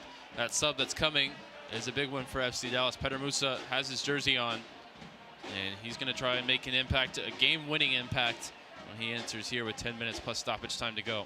Dallas needs something because they just haven't done enough to bother Hugo Lloris back there in the second half. Ball lifted over the top towards Smolyakov. Sam Sarver tracking back defensively. The thing I love about Sam is that he never shies away from doing also the defensive effort, and it's been an amazing addition for us so far this year with all the work rate he does. Basically playing as the second right wing back alongside Shaq Moore out there right now, with Smolyakov pushing so high up for LAFC.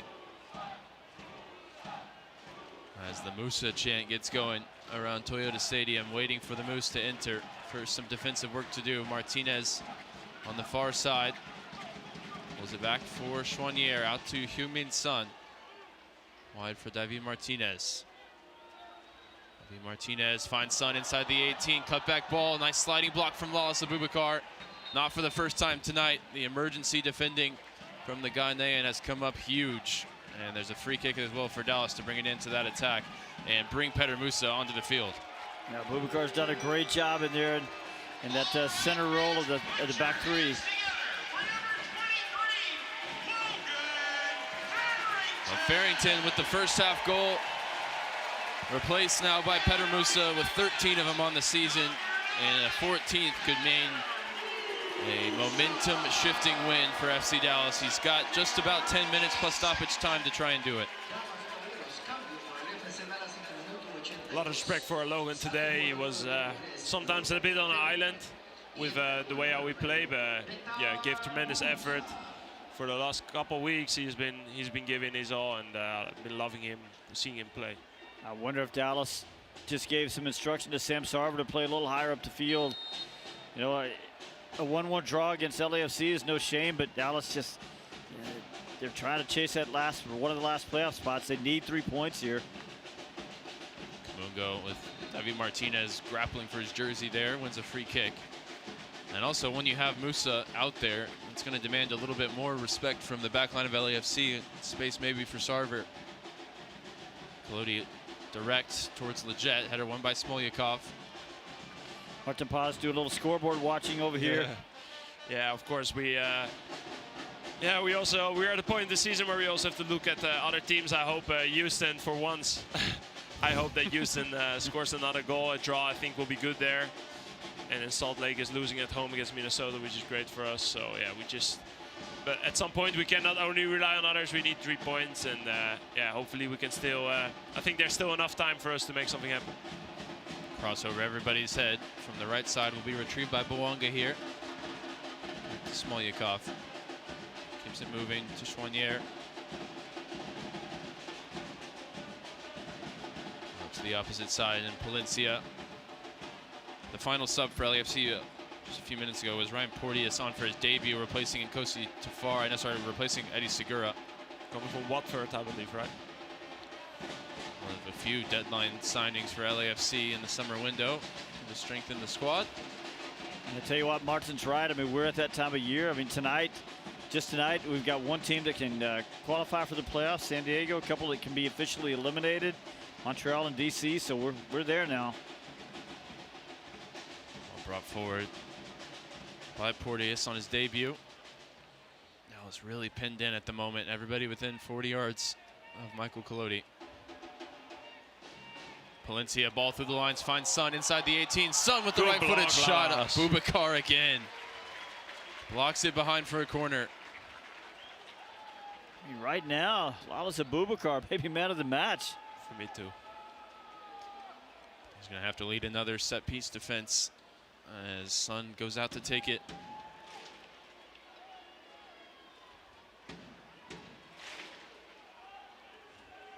Left arm raised for Son Heung-min.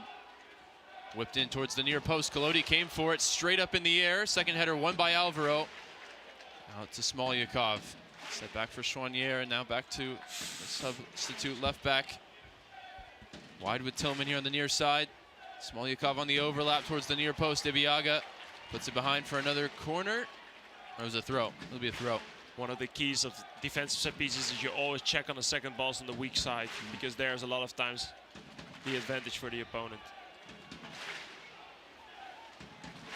LAFC keeping the ball moving here through their substitutes. Porteous now finds Palencia, dribble run through the middle of the field. Important intervention from Kaike, stepping in front of Son. Son was trying to get his feet sorted out there to get a shot off. Just couldn't make it. David Martinez skips past Kamungo. Now popping up centrally, chips it over the top, looking for Bouanga. Shaq Moore read it perfectly, and Sam Sarver will send it clear. Now Dallas just can't get on the ball. Quill waving the team up the field, but it's difficult to do without possession. Wide with Palencia. Palencia ball to the top of the 18. Martinez inside the box, cut it back towards the back post, and Shaq Moore.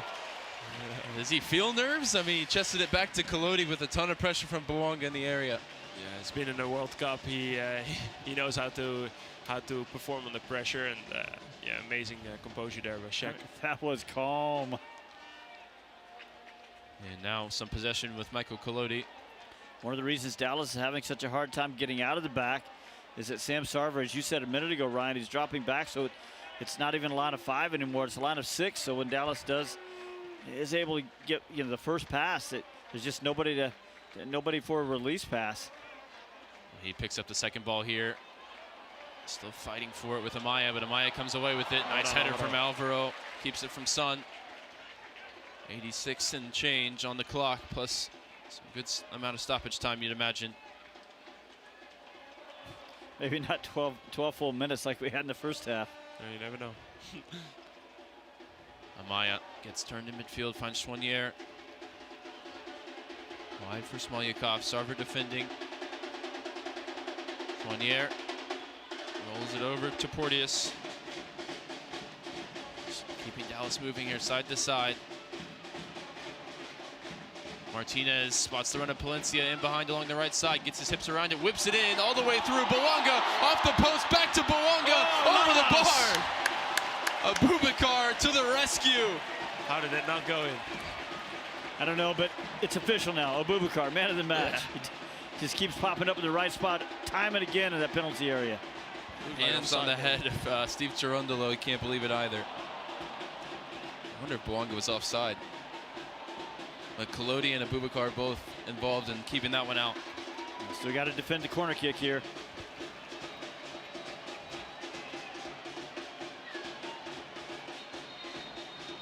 And the whistle goes as Son had taken it and Kolodi made the catch. This is frustrating because he's going to get another chance at it. And if he's calling contact against LAFC, then it should just be a foul going the other way.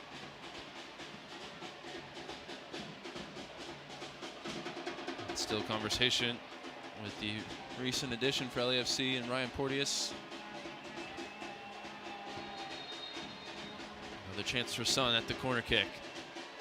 Whipped in this time towards the near post. Header won there by Alvaro. Behind for another corner. Well, look, guys, LAFC desperate for the points too. They came in tonight just trailing Seattle for that home playoff spot in 4th place. And a corner kick. The Korean star. Son Heung-min, left arm raised. Crowded 6-yard box. This one's over everybody's head. And it's a foul against LAFC. It's a goal kick anyway. Guys, it was an absolute pleasure to be Absolutely. here tonight. What a debut for Maarten Paes in the booth. Yeah, I hope I hope I don't have to be here as much as but it was an absolute pleasure, and yeah, I always love seeing you guys. You're so talented in this. I see now how hard it is. But it was a big pleasure, and yeah, I can't wait to see you again next week. Awesome. Well, thanks so much for joining us, Maarten, and we hope you can get down there and join the celebrations for a late winner. How about that? Let's hope it. Thank you, guys.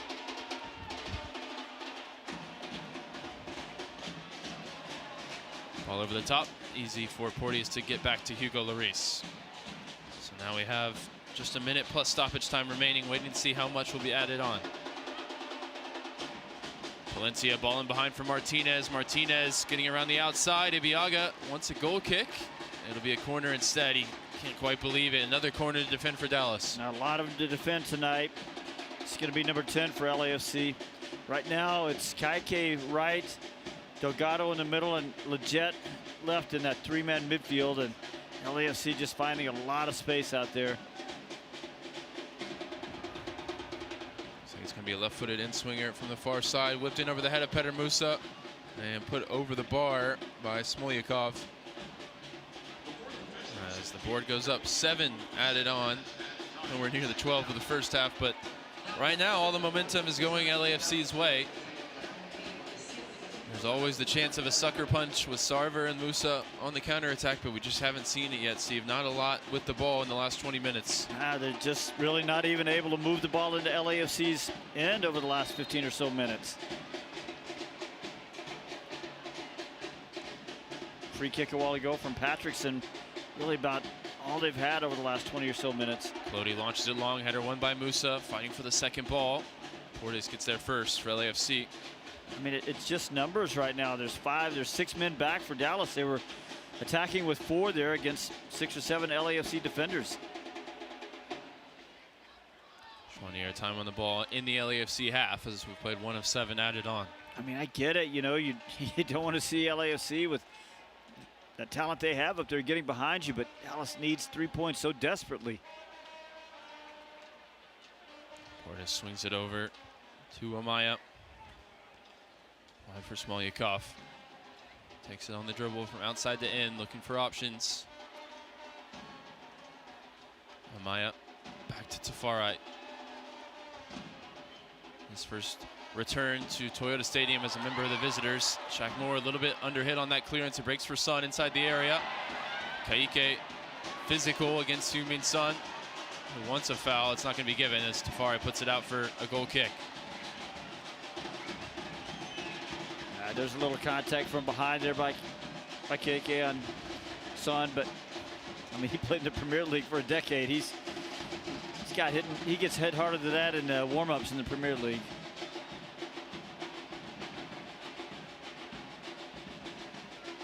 Definitely not enough to warrant any type of on-field review from VAR. There might have been a little contact on the heel from the back, but again, you're absolutely right. There's just not that much in it. Every time Son touches the ball, though, you hear that audible gasp from the crowd. Portis with a big header one for LAFC, and Alvaro responds at the other end, winning the header for Dallas. Ebiaga out to Kamungo, is going to try and use his speed here to get around the outside of Palencia, unable to do so, and he's whistled for a foul. I mean, Dallas just has no way in right now. Kappas, I think, tiring out really just completely changed the game. Martinez finds Tillman in a central pocket, looking to return it to Martinez. Heavy touch from the Venezuelan. And it goes all the way through to Collodi. Yeah, I think Bernie got a little touch on that as well. And then it deflected off Martinez. Bernie Kamungo's put in a shift tonight. Son standing too close for Michael Collodi's liking. He's trying to take this punt. This is the second time this has happened. Definitely affects the punt from that close as Musa is tripped up from behind and he's whistled for a foul unless he caught him with a high arm. Seems really harsh. It looked to me like Portis just lost his footing and Sebastian Lletget was in. Well, I think they're both just sort of going for the ball there. They're both looking at the ball and there is a coming together. But I agree. I didn't see a foul. Alvaro, nice interception. And some clean play out of the back as Patrickson finds Musa, the man who can make the difference. Patrickson finds Lletget, nice pocket of space on the halfway line. He gets turned and finds Musa, wide left, hitting the switching ball. And Sarver wasn't making the run, so it's turned over to Lloris. But you look up again, Dallas just, the players are just are pretty conservative right now. They're just not that interested in getting forward. Nice tackle there, Son dispossessed by Shaq Moore. And Shaq Moore with a nice piece of trickery to beat Chouanier and win a foul. That was just pure quality from the Dallas right back. Now this is an opportunity for Dallas to push LAFC back a little bit, make them defend for a minute, get a couple of numbers up. Well, one of those numbers up from the back is going to be number 22, Alvaro, 6'5". Ibiaga joins him as well. Musa, a target to aim at for Patrickson. He's had a couple of free kicks from these types of positions tonight. Final 2 minutes. Lifted in towards Alvaro. Alvaro challenges for it with Lloris, who gets a nice punch away.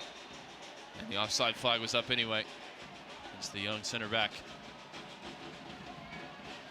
Dallas 2 shots on target tonight. I believe, if I'm remembering correctly, this will be the 3rd game in a row with just 2 shots on target. So just not quite enough volume. Actually, I thought they did really well in the first half.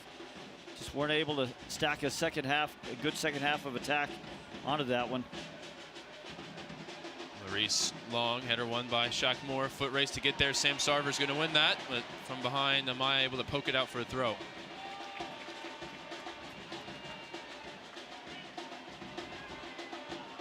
Sarver will leave it for Shaq Moore to take.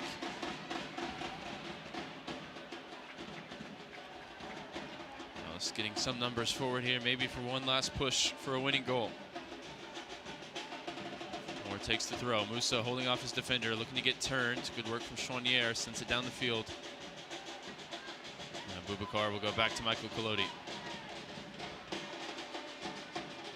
Collodi going long, Lletget making the run. He bounces between the two LAFC center backs, and Porteous will nod it back to Hugo Lloris. Peter Musa was in an offside position there, so he couldn't challenge. One last foray forward here. Final 30 seconds. Bouanga back to Smolyakov.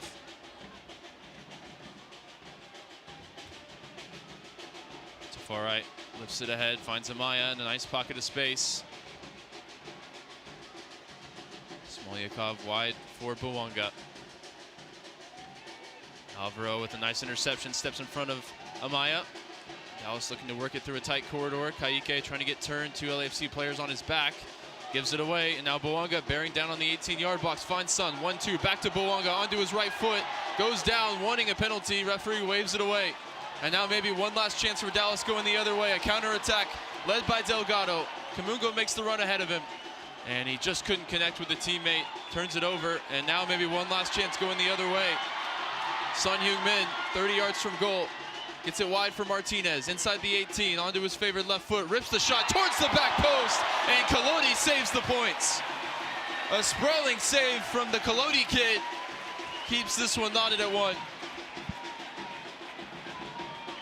He did just save FC Dallas a point there. Probably his best save tonight, as Martinez gets a ball. You know he wants to go to his left. Ibeagha tries to shade him a little bit, and as he tries to wrap his foot around it from just inside the penalty area, that ball is heading just inside the post. Collodi with a big right hand out there. One more corner kick to defend. Boubacar is in conversation with the referee, who was going through a quick VAR check. Nothing given. It's a corner kick. It's the last opportunity for a winning goal. Somebody from LAFC got a yellow card in there. I'm not quite sure who. Bouanga, I think, for his protest. Well, Son is going to take this, but not until the referee has a final word with Denis Bouanga, who's really testing his temperament.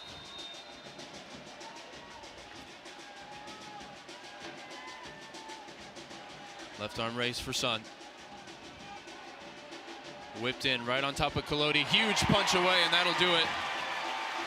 A strong rearguard action from Dallas tonight. They fight from behind to grab a point through Logan Farrington's first half goal. Again, Steve, not pretty, but enough to keep them in the hunt as the season roars on.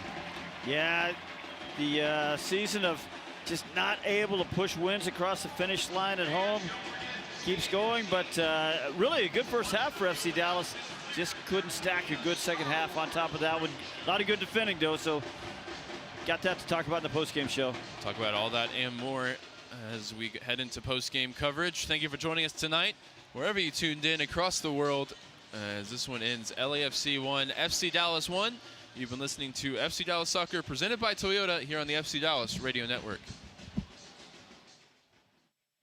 Off-road, deep into the woods, got to this hidden campsite only it could reach. Nice. I hooked up the boat to the Tundra and hit up the lake. Towed it like a pro. Had the whole lake to ourselves. Hey, wait, did I mention I went rock climbing too? Uh-huh, yeah, thanks to the Tacoma's crawl control. Well, sounds like we both had fun weekends. Mine was better. The Toyota Tundra and Tacoma are built for all the fun. Test drive at your local Toyota dealer or visit Toyota.com today. Toyota, let's go places. Feature availability differs based on trim. See Toyota.com for details. In sports, if you think joy only happens after you win, think again.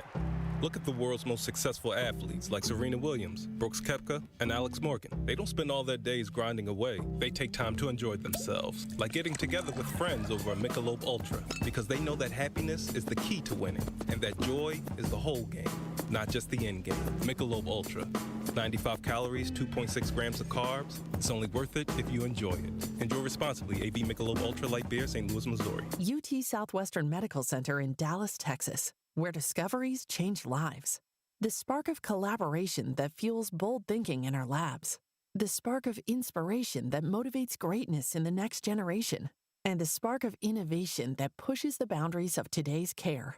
At UT Southwestern, teamwork and talent combine to fuel discovery, education, and healing. UT Southwestern, The future of medicine sparks here. Hi everyone, it's Marco Farfan, and you're listening to FC Dallas Soccer on the FC Dallas app. After 100-plus minutes at Toyota Stadium, it's honors even for LAFC and FC Dallas, 1-1 after a hard-fought, hot evening here in Frisco. Hello, everybody. It is the FC Dallas postgame show brought to you tonight by our local Toyota dealer, Toyota. Let's go places. Also brought to you by UMB Bank. See how UMB can help you achieve your business goals. I'm your host, Sam Hale. I'll be joined by two-thirds of tonight's commentary team, Ryan Figert and Steve Davis, in just a moment. But let's start first with your post-game highlights. There is but one. The man that a lot of folks came to see tonight made his own highlight in the 6th minute. Son Heung-min had a just gorgeous free kick goal after a Denny Bouanga foul just outside the 18-yard box. That made it 1-0 LAFC in the 6th minute. But 7 minutes later, the big dog responded. Direct ball towards Farrington. Now breaks for him. Farrington from the right side. Deflects past Lloris. The equalizing goal. Farrington on the score sheet against LAFC for the 2nd straight season, and Dallas are back in the game. Farrington's 6th goal of the campaign made it 1-1, and that was your final score after 90-plus minutes. Now let's bring you tonight's post-game stats. They are brought to you this evening by UMB Bank. Possession battle goes the way of the black and gold, 59-42, or 41, I should say. I can't read. Reading's hard. 20 shots for LAFC, 11 for Dallas. 6 of those on goal for LAFC, 2 for FCD. 11 total corners for the visitors, 1 for the home side. You had 4 saves for Michael Colodi, 1 save from Hugo Lloris. 16 fouls, 3 yellow cards for LA. 9 fouls, 2 yellow cards for FC Dallas. As we bring in almost all of the commentary team for tonight's matchup, it's Ryan Figert and Steve Davis. And Steve, I've been trying to do this thing where I come up with a word of the match, and the one I come up with is fine. Like, I think the team played overall pretty well, especially in the first half, but this is more about the result. You know, you came in against a very talented LAFC team. You're kind of expecting the worst, especially with a semi-rotated lineup, and you come away with a point, which I think largely to me is just fine. Yeah, no, I think you're right. It was a competent performance, I thought, especially in the first half. That's a very good way to put it. You reached deeper in the thesaurus bag than our good friend Sam Hale on that one. Here's the deal. Tonight you have to frame it like this.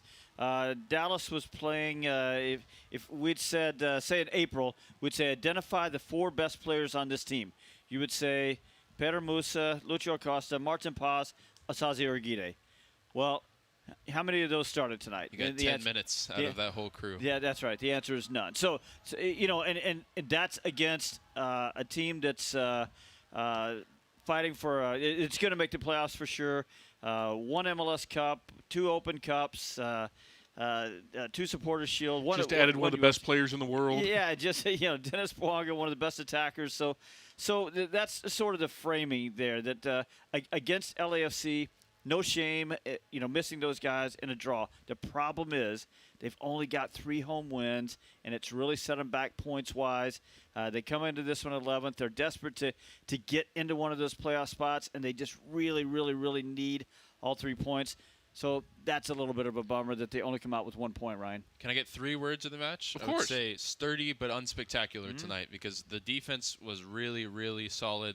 Lawless Abubakar, we're going to shower him with praise, and Maarten Paes was eager to do so all night when he joined us in the booth, because he made so many crucial interventions. I mean, with just an average performance there but from Lawless Abubakar, you probably concede 3 goals in this game, but he was throwing his body, as did Shaq Moore, as did Sebastian Abiaga at different points. Alvaro, good off the bench as well. So, the center back group has been really solid all season. That continued tonight. The issues were going forward. First half, I think a really solid, competent performance, good moments of possession, good moments of creativity.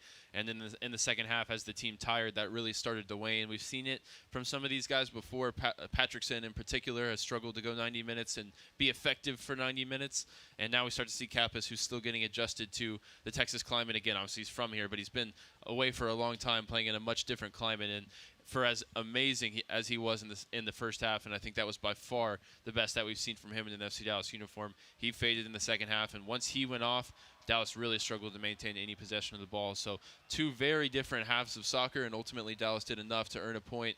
thanks in large part due to their center backs and Michael Colodi coming up big. And by the way, credit Eric Quill here with a really big decision in putting Lalas Abubakar where he did on the field, because we've seen Sebastian Ibiago, as Dallas has gone to 3 in the back or 5 in the back is really what they're doing now. We've seen Ibiaga in the center of that those 3 center backs. We've seen Osazi Irigide there. I don't believe, Ryan, I've seen Lalas Abubakar there this year. No, not in the 3. Right, not in the 3, of course, as one of the 2 center backs in the 2 center back alignment. But we haven't seen him there, so I think it was a pretty bold choice to put him there. But understanding that he needed, as Maarten Paes told us a while ago, speculating that what Eric Quill was looking for there was to be a little bit more physical with Son. And he needed a little bit more speed there because Son, is really good at running it behind. We saw him draw an important penalty kick in the first few minutes he stepped onto an MLS field. That was against Chicago a couple of weeks ago. So he's got that in his bag. I thought Abubakar was good in dealing with Son. As you just said, he was terrific in those emergency defending moments. But I thought all night he was good in dealing with Son and kept Son from being really that dangerous. That really... The first 5 or 6 minutes of the match, when he got the ball on the right side, carved out a little space by dribbling across into the middle, and wasn't able to make anything out of that. But I thought Abubakar was really great all the way around tonight. Yeah, somehow Son goes, down with 8 chances created in the game. I mean, he was far from neutralized, but ultimately you don't feel like any of those were huge, high tariff chances that were, tap-ins missed by a Bouanga or Martinez. So definitely effective, and obviously he has the magical moment for LAFC hitting that free kick into the top corner. So I think he definitely gave the visiting fans, we'll call them, the Korean fans and the Tottenham fans and everybody in the building wanting to see him. He gave them a show as well, but Dallas did enough to keep him off the board, particularly in the second half. And this team is going to be scary. This LAFC team, as Bouanga and Son get more and more up to speed with each other, we started to see those moments of connection as the game wore on, and there was a little bit more space and things got a little stretched. I mean, there's probably not a better striker duo in the entire league than those two. Maybe if you want to consider Messi and Suarez, but we're talking about all-time greats in that conversation. So that's the level of this LAFC team, and Dallas was up to the task defensively, particularly against Son and Bouanga. Yeah, and I tell you what, I'm looking at the shot chart here from Son, and most of the shots are from outside the penalty area or maybe just inside the penalty area. So you're absolutely right. With the chances that he did have weren't really high-quality chances. The one time that he made Michael Colodi make a save, it wasn't I believe it was just an easy save for Colodi. Of course, he did also have the big moment in the first half with the free kick, but, in the run of play is what we're talking about here. Dallas did a good job of dealing with him. Before we kind of dive into the granular here, I did want to ask this question because I was kind of thinking about it as the game came to an end. And Ryan, I'll throw it to you to start. Are you, with tonight's performance being the kind of the end cap for a stretch of, let's call it 6 or 7 games, are you more impressed with how the defense, as they've shifted to this 5 at the back system, has improved and really kind of kept people off the board? Or are you more concerned with another night, as Steve mentioned during the broadcast, where I believe it's now the 3rd straight game where you only have 2 shots on goal? You have 11 total, but it seems like as you've increased your defensive output, and it's been good, the offensive output in a lot of ways has reduced to the point. Which are you more happy about, the defense or concerned about the offense? I might feel differently about it 10 minutes from now and then an hour from then. I mean, it's kind of a glass half full, glass half empty situation. Correct. Because I think the caveat I want to put on it is you're missing Petar Musa for a large majority of this game, and really he is your attack. I mean, with all due respect to Logan Farrington, who had himself a good game tonight, Farrington is best playing off of Musa. Julio is best playing off of Musa. And so when he's not in there, you lack that focal point in the middle of the field. And even when he came on, we didn't have enough of the ball for him to be effective. And obviously he's been dealing with a hamstring injury, and he was sick during the week. So he didn't get a good run of training this week. That's something Dallas will have now with the LA Galaxy game being rescheduled. They'll have 2 weeks to prepare for the Austin game at home, which I think Eric will be excited about. Get guys healthy, get rested up, and really implement a game plan and get another chance to watch Austin next weekend and do that scouting against the team you just played. I mean, there's going to be a lot of excitement for that one. But I think, not having Osaze on one end, not only do you lose his defensive ability, but you lose his playing out of the back, you lose his composure, his ability to beat the first man on the dribble as well. So that hurts your possession. Petar Musa hurts your possession, obviously, a ton as well. And ultimately, like we said in the Austin game, right now this is a team constructed with one designated player, and when he's not out there, you're going to be able to notice it. And it was that way tonight. As hard as Dallas scrapped and they clawed and they fought for every loose ball, and nothing to go against the effort of the team tonight, but they were lacking that lethal quality that Petr Musa always provides. I tell you what, man, just looking at some numbers here, Kappa's tiring, understandably so. He comes in. I mean, he's not used to the heat out there. Put in a great first half, but in just short of half an hour in the second half, he only had 7 touches. That's after 31 touches in a full first half. Actually, more than a full first half because he had 12 full minutes of stoppage time there. So inability to control the ball in the midfield allowed LAFC to totally take hold of the game, and Dallas just couldn't. They weren't doing a whole lot in the attacking third in the first half. It was more direct play, but it was working. Got a couple of shots on target, but losing control of the midfield that way really just changed the game, and the second half just looked a lot different than the first half, and a lot of that was about Kappa's just wearing down. Yeah, I think even before that, like we were talking at halftime about, this is probably his best half as a Dallas player. Yeah. There's a lot to grow on. I think there's a lot to like there. I'm curious to see more, especially now that he's kind of working into that fitness. Probably in 2 weeks when they go to St. Louis, he's probably 90 minutes ready at this rate, and a full 90 minutes of him will be really interesting.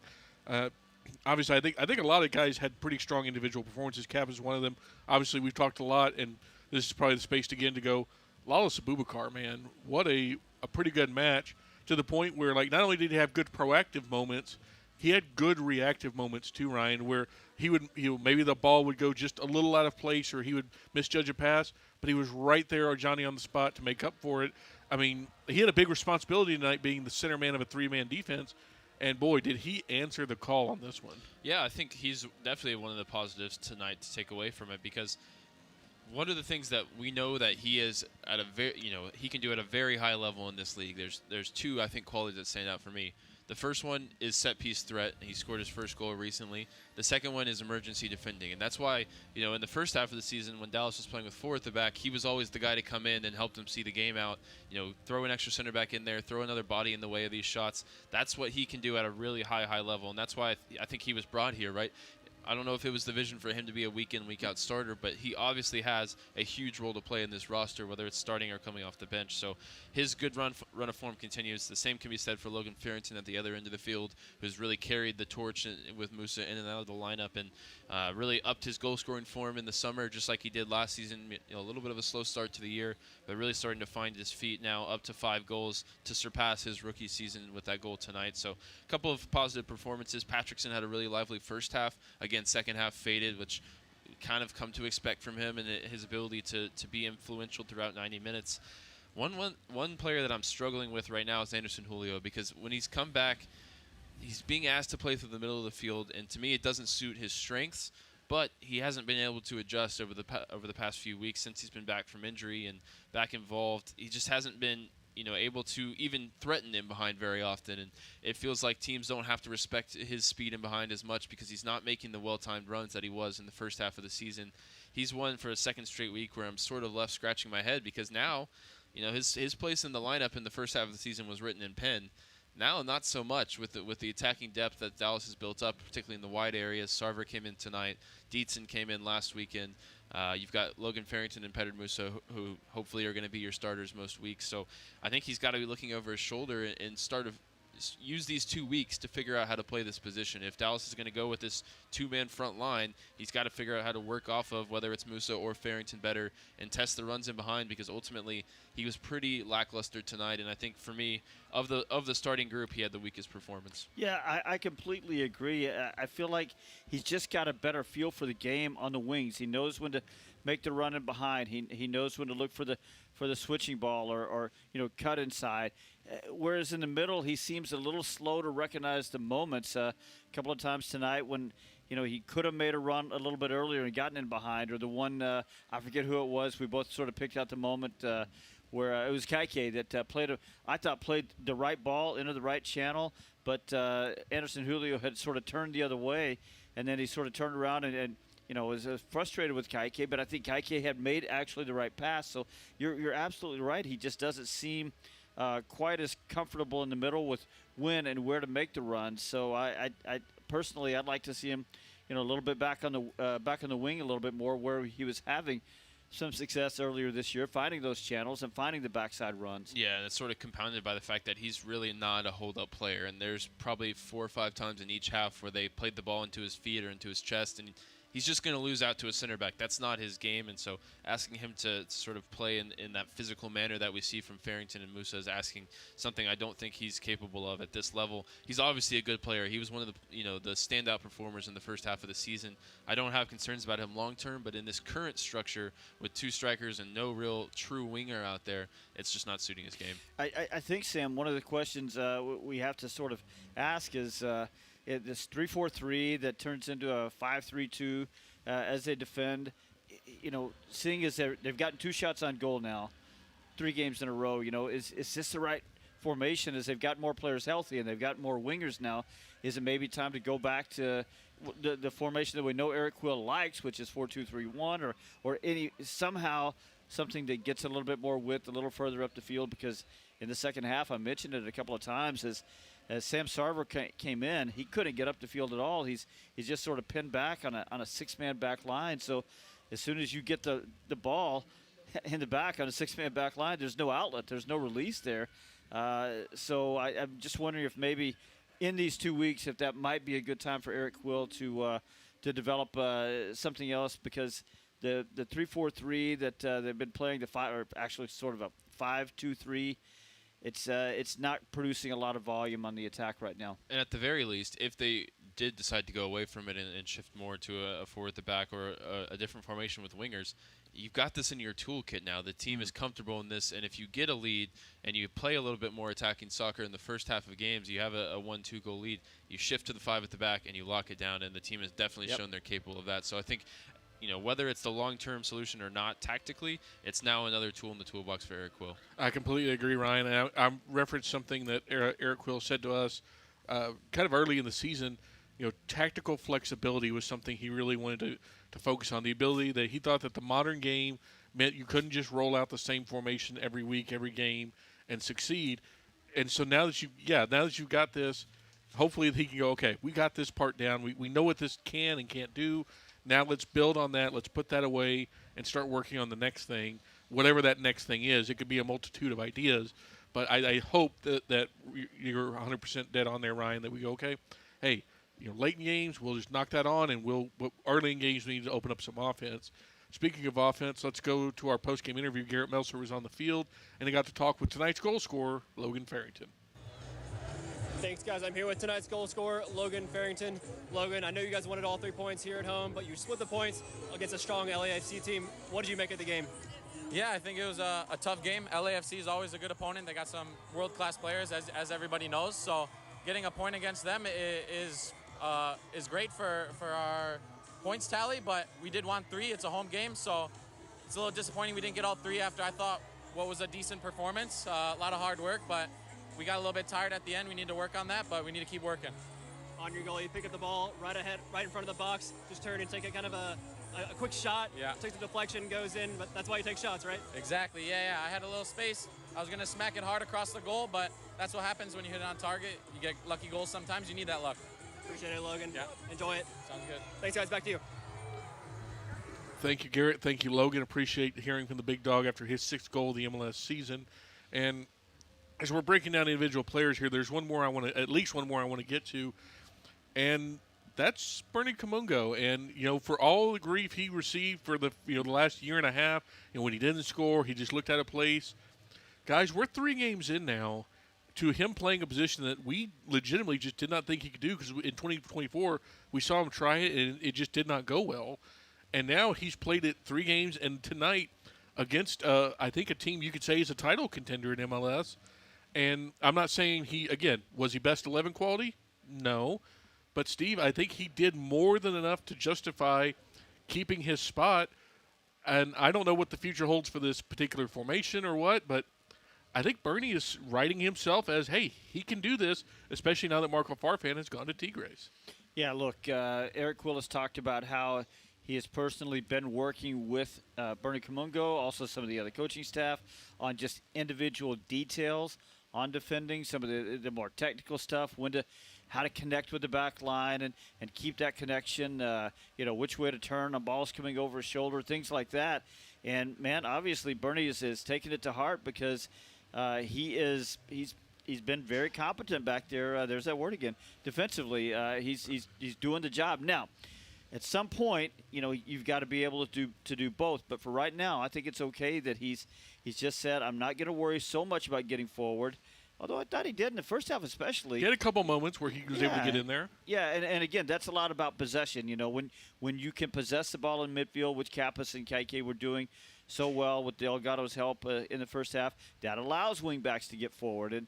And mostly the attack from Dallas was coming down Bernie Kamungo's side. So he was actually doing the work on both sides tonight. We had a funny moment where for a while Bwanga came out in the second half and had switched sides. He almost always operates on the left, but he switched over to the right side because I thought another player who did really well tonight was Ramiro. I thought Ramiro sort of had him locked down just with smart positional play. So now we're looking at it saying, uh-oh, now Bernie Kamungo is going to have to defend Denny Bwanga for the second half, but then they sort of switched it back. But he did have one moment against Bwanga when he got his positioning exactly right, stood in the right way. Bwanga does what he does. He dove looking for a foul.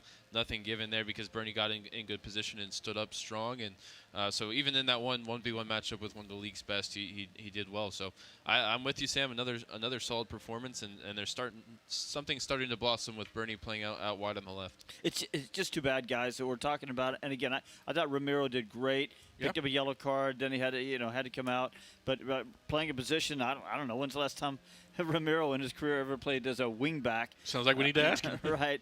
But all of these good all of these good performances, Michael Colodi as well, saving a point at the end.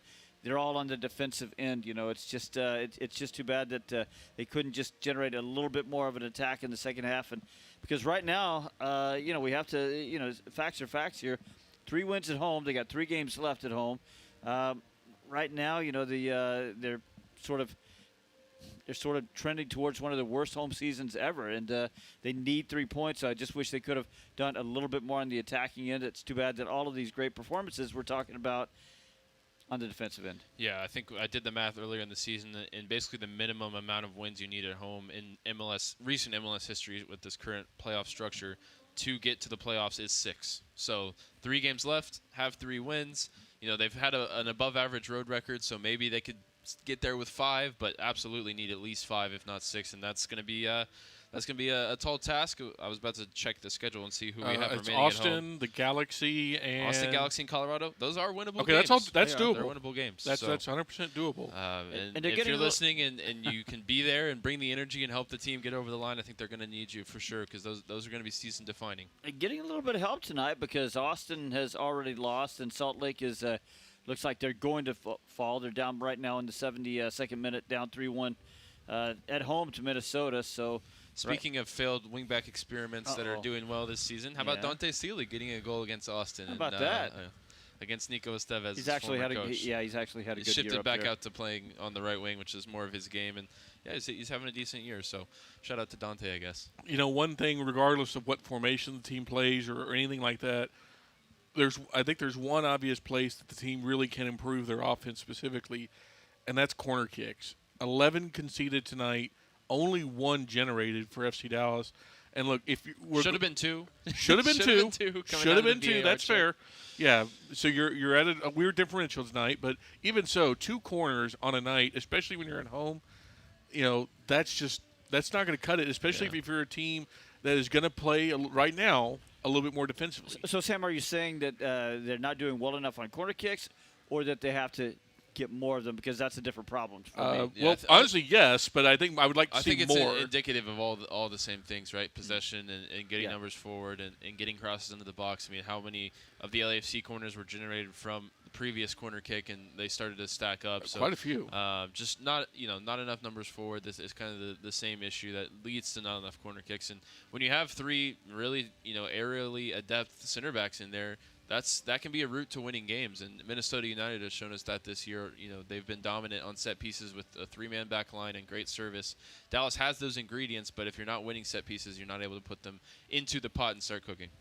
Yeah, I just at minimum, I'd like to see them generate more. What happens after that, we can get to, but I feel like there's been a lot of times this year where we've sat in postgame and go, man, they only had like one corner or two corners. I'd have to go back and do the research. It's just not something this team has been good at generating before we even talk to what they do specifically on those attacking pieces. Yeah, so I ran the numbers a couple of games back, and it's about the same now. Actually, it's worse now. I ran the numbers again. No. Over the last 13 games, the opposition has more than doubled the amount of FC Dallas corner kicks.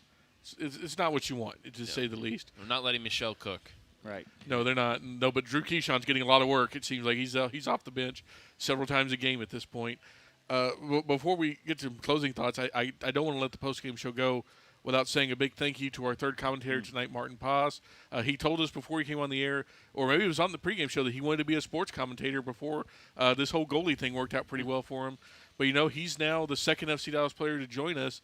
And, obviously he had a lot more time than Sebastian Lletget, who stayed for about a half.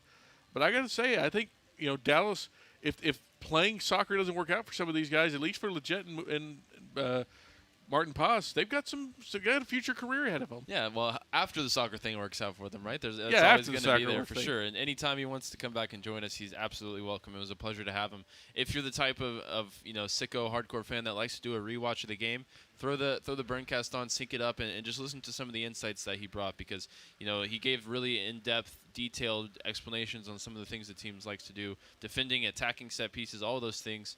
If there's one thing you can count on Maarten for, it's his memory too. He's incredibly sharp memory of remembering basically every game he's ever played. So there were some fun moments with that, and you can also get his thoughts on Daloob, the nickname that I've come up with for Sebastian Lletget. He shared some good and bad memories, didn't he? Yeah, he did. Talking about Anderson Julio's having nightmares about that one still. So, yeah, definitely worth it. If you're going to rewatch the game anyway, throw it on and hear from Maarten, because it was a lot of fun. Yeah, check out the FC Dallas Rewind on Tuesday. I believe this game will be airing, so you can pop that on KDFI 27. And look at that, the double plug. That's what I'm talking about. See, look at that. That's why I get paid the medium bucks. That's why I get done. Well, before we shut down the open side and we take a look at what's going to happen, not next week, but in 2 weeks, do we have any final thoughts on FC Dallas 1, LAFC 1? Gritty performance tonight. A couple of really positive signs going forward, but ultimately points are at a premium the rest of the way. You're going to have to turn draws into wins and avoid going down early. The team has obviously now won, I think, 18 points from losing positions on the season. But they've also done a lot better when they've avoided going down early, and so they had to fight back tonight. They showed that fight. Some positive signs from particularly Christian Kappas, I think. Things to grow on and things to look forward to the rest of the season. But it's got to be points the rest of the way. That's all that matters. Yeah, 7 games left. They'll need probably about 15 points to keep in the playoff conversation. Got to win the home games. Got 3 of those left. Just got to get 9 points out of those. Well, you definitely probably need to get points in 2 weeks. We were supposed to have the Galaxy next week out at Dignity Health Sports Park, but due to other competitions interfering in the FC Dallas schedule, they now get an unexpected bye week at the end of August. So that means the next game for Dallas will be in 2 weeks, September 6th, as they go on the road to City Park to take on St. Louis City, who, by the way, is playing right now. It looks like that's going to be at BC Place against Vancouver. 69th minute, 1-1, all goals from Edward Leuven and Brian White, who had a penalty. So I don't think St. Louis City has much of a playoff hope, but so that result doesn't really matter. But they will be the Dallas opponent in 2 weeks. Of course, Dallas beat them at home earlier this year in one of the better performances of the FC Dallas season. But that's going to be a 7:30 kickoff from City Park in St. Louis. So that means pregame on the FC Dallas Radio Network and on the Burncast will start at 7 o'clock. But that's going to do it for tonight's FC Dallas postgame show. For engineer Michael Clark, for Ryan Figert, for Steve Davis, and for honorary commentator Maarten Paes, I have been Sam Hale. You've been listening to FC Dallas Soccer, presented by Toyota on the FC Dallas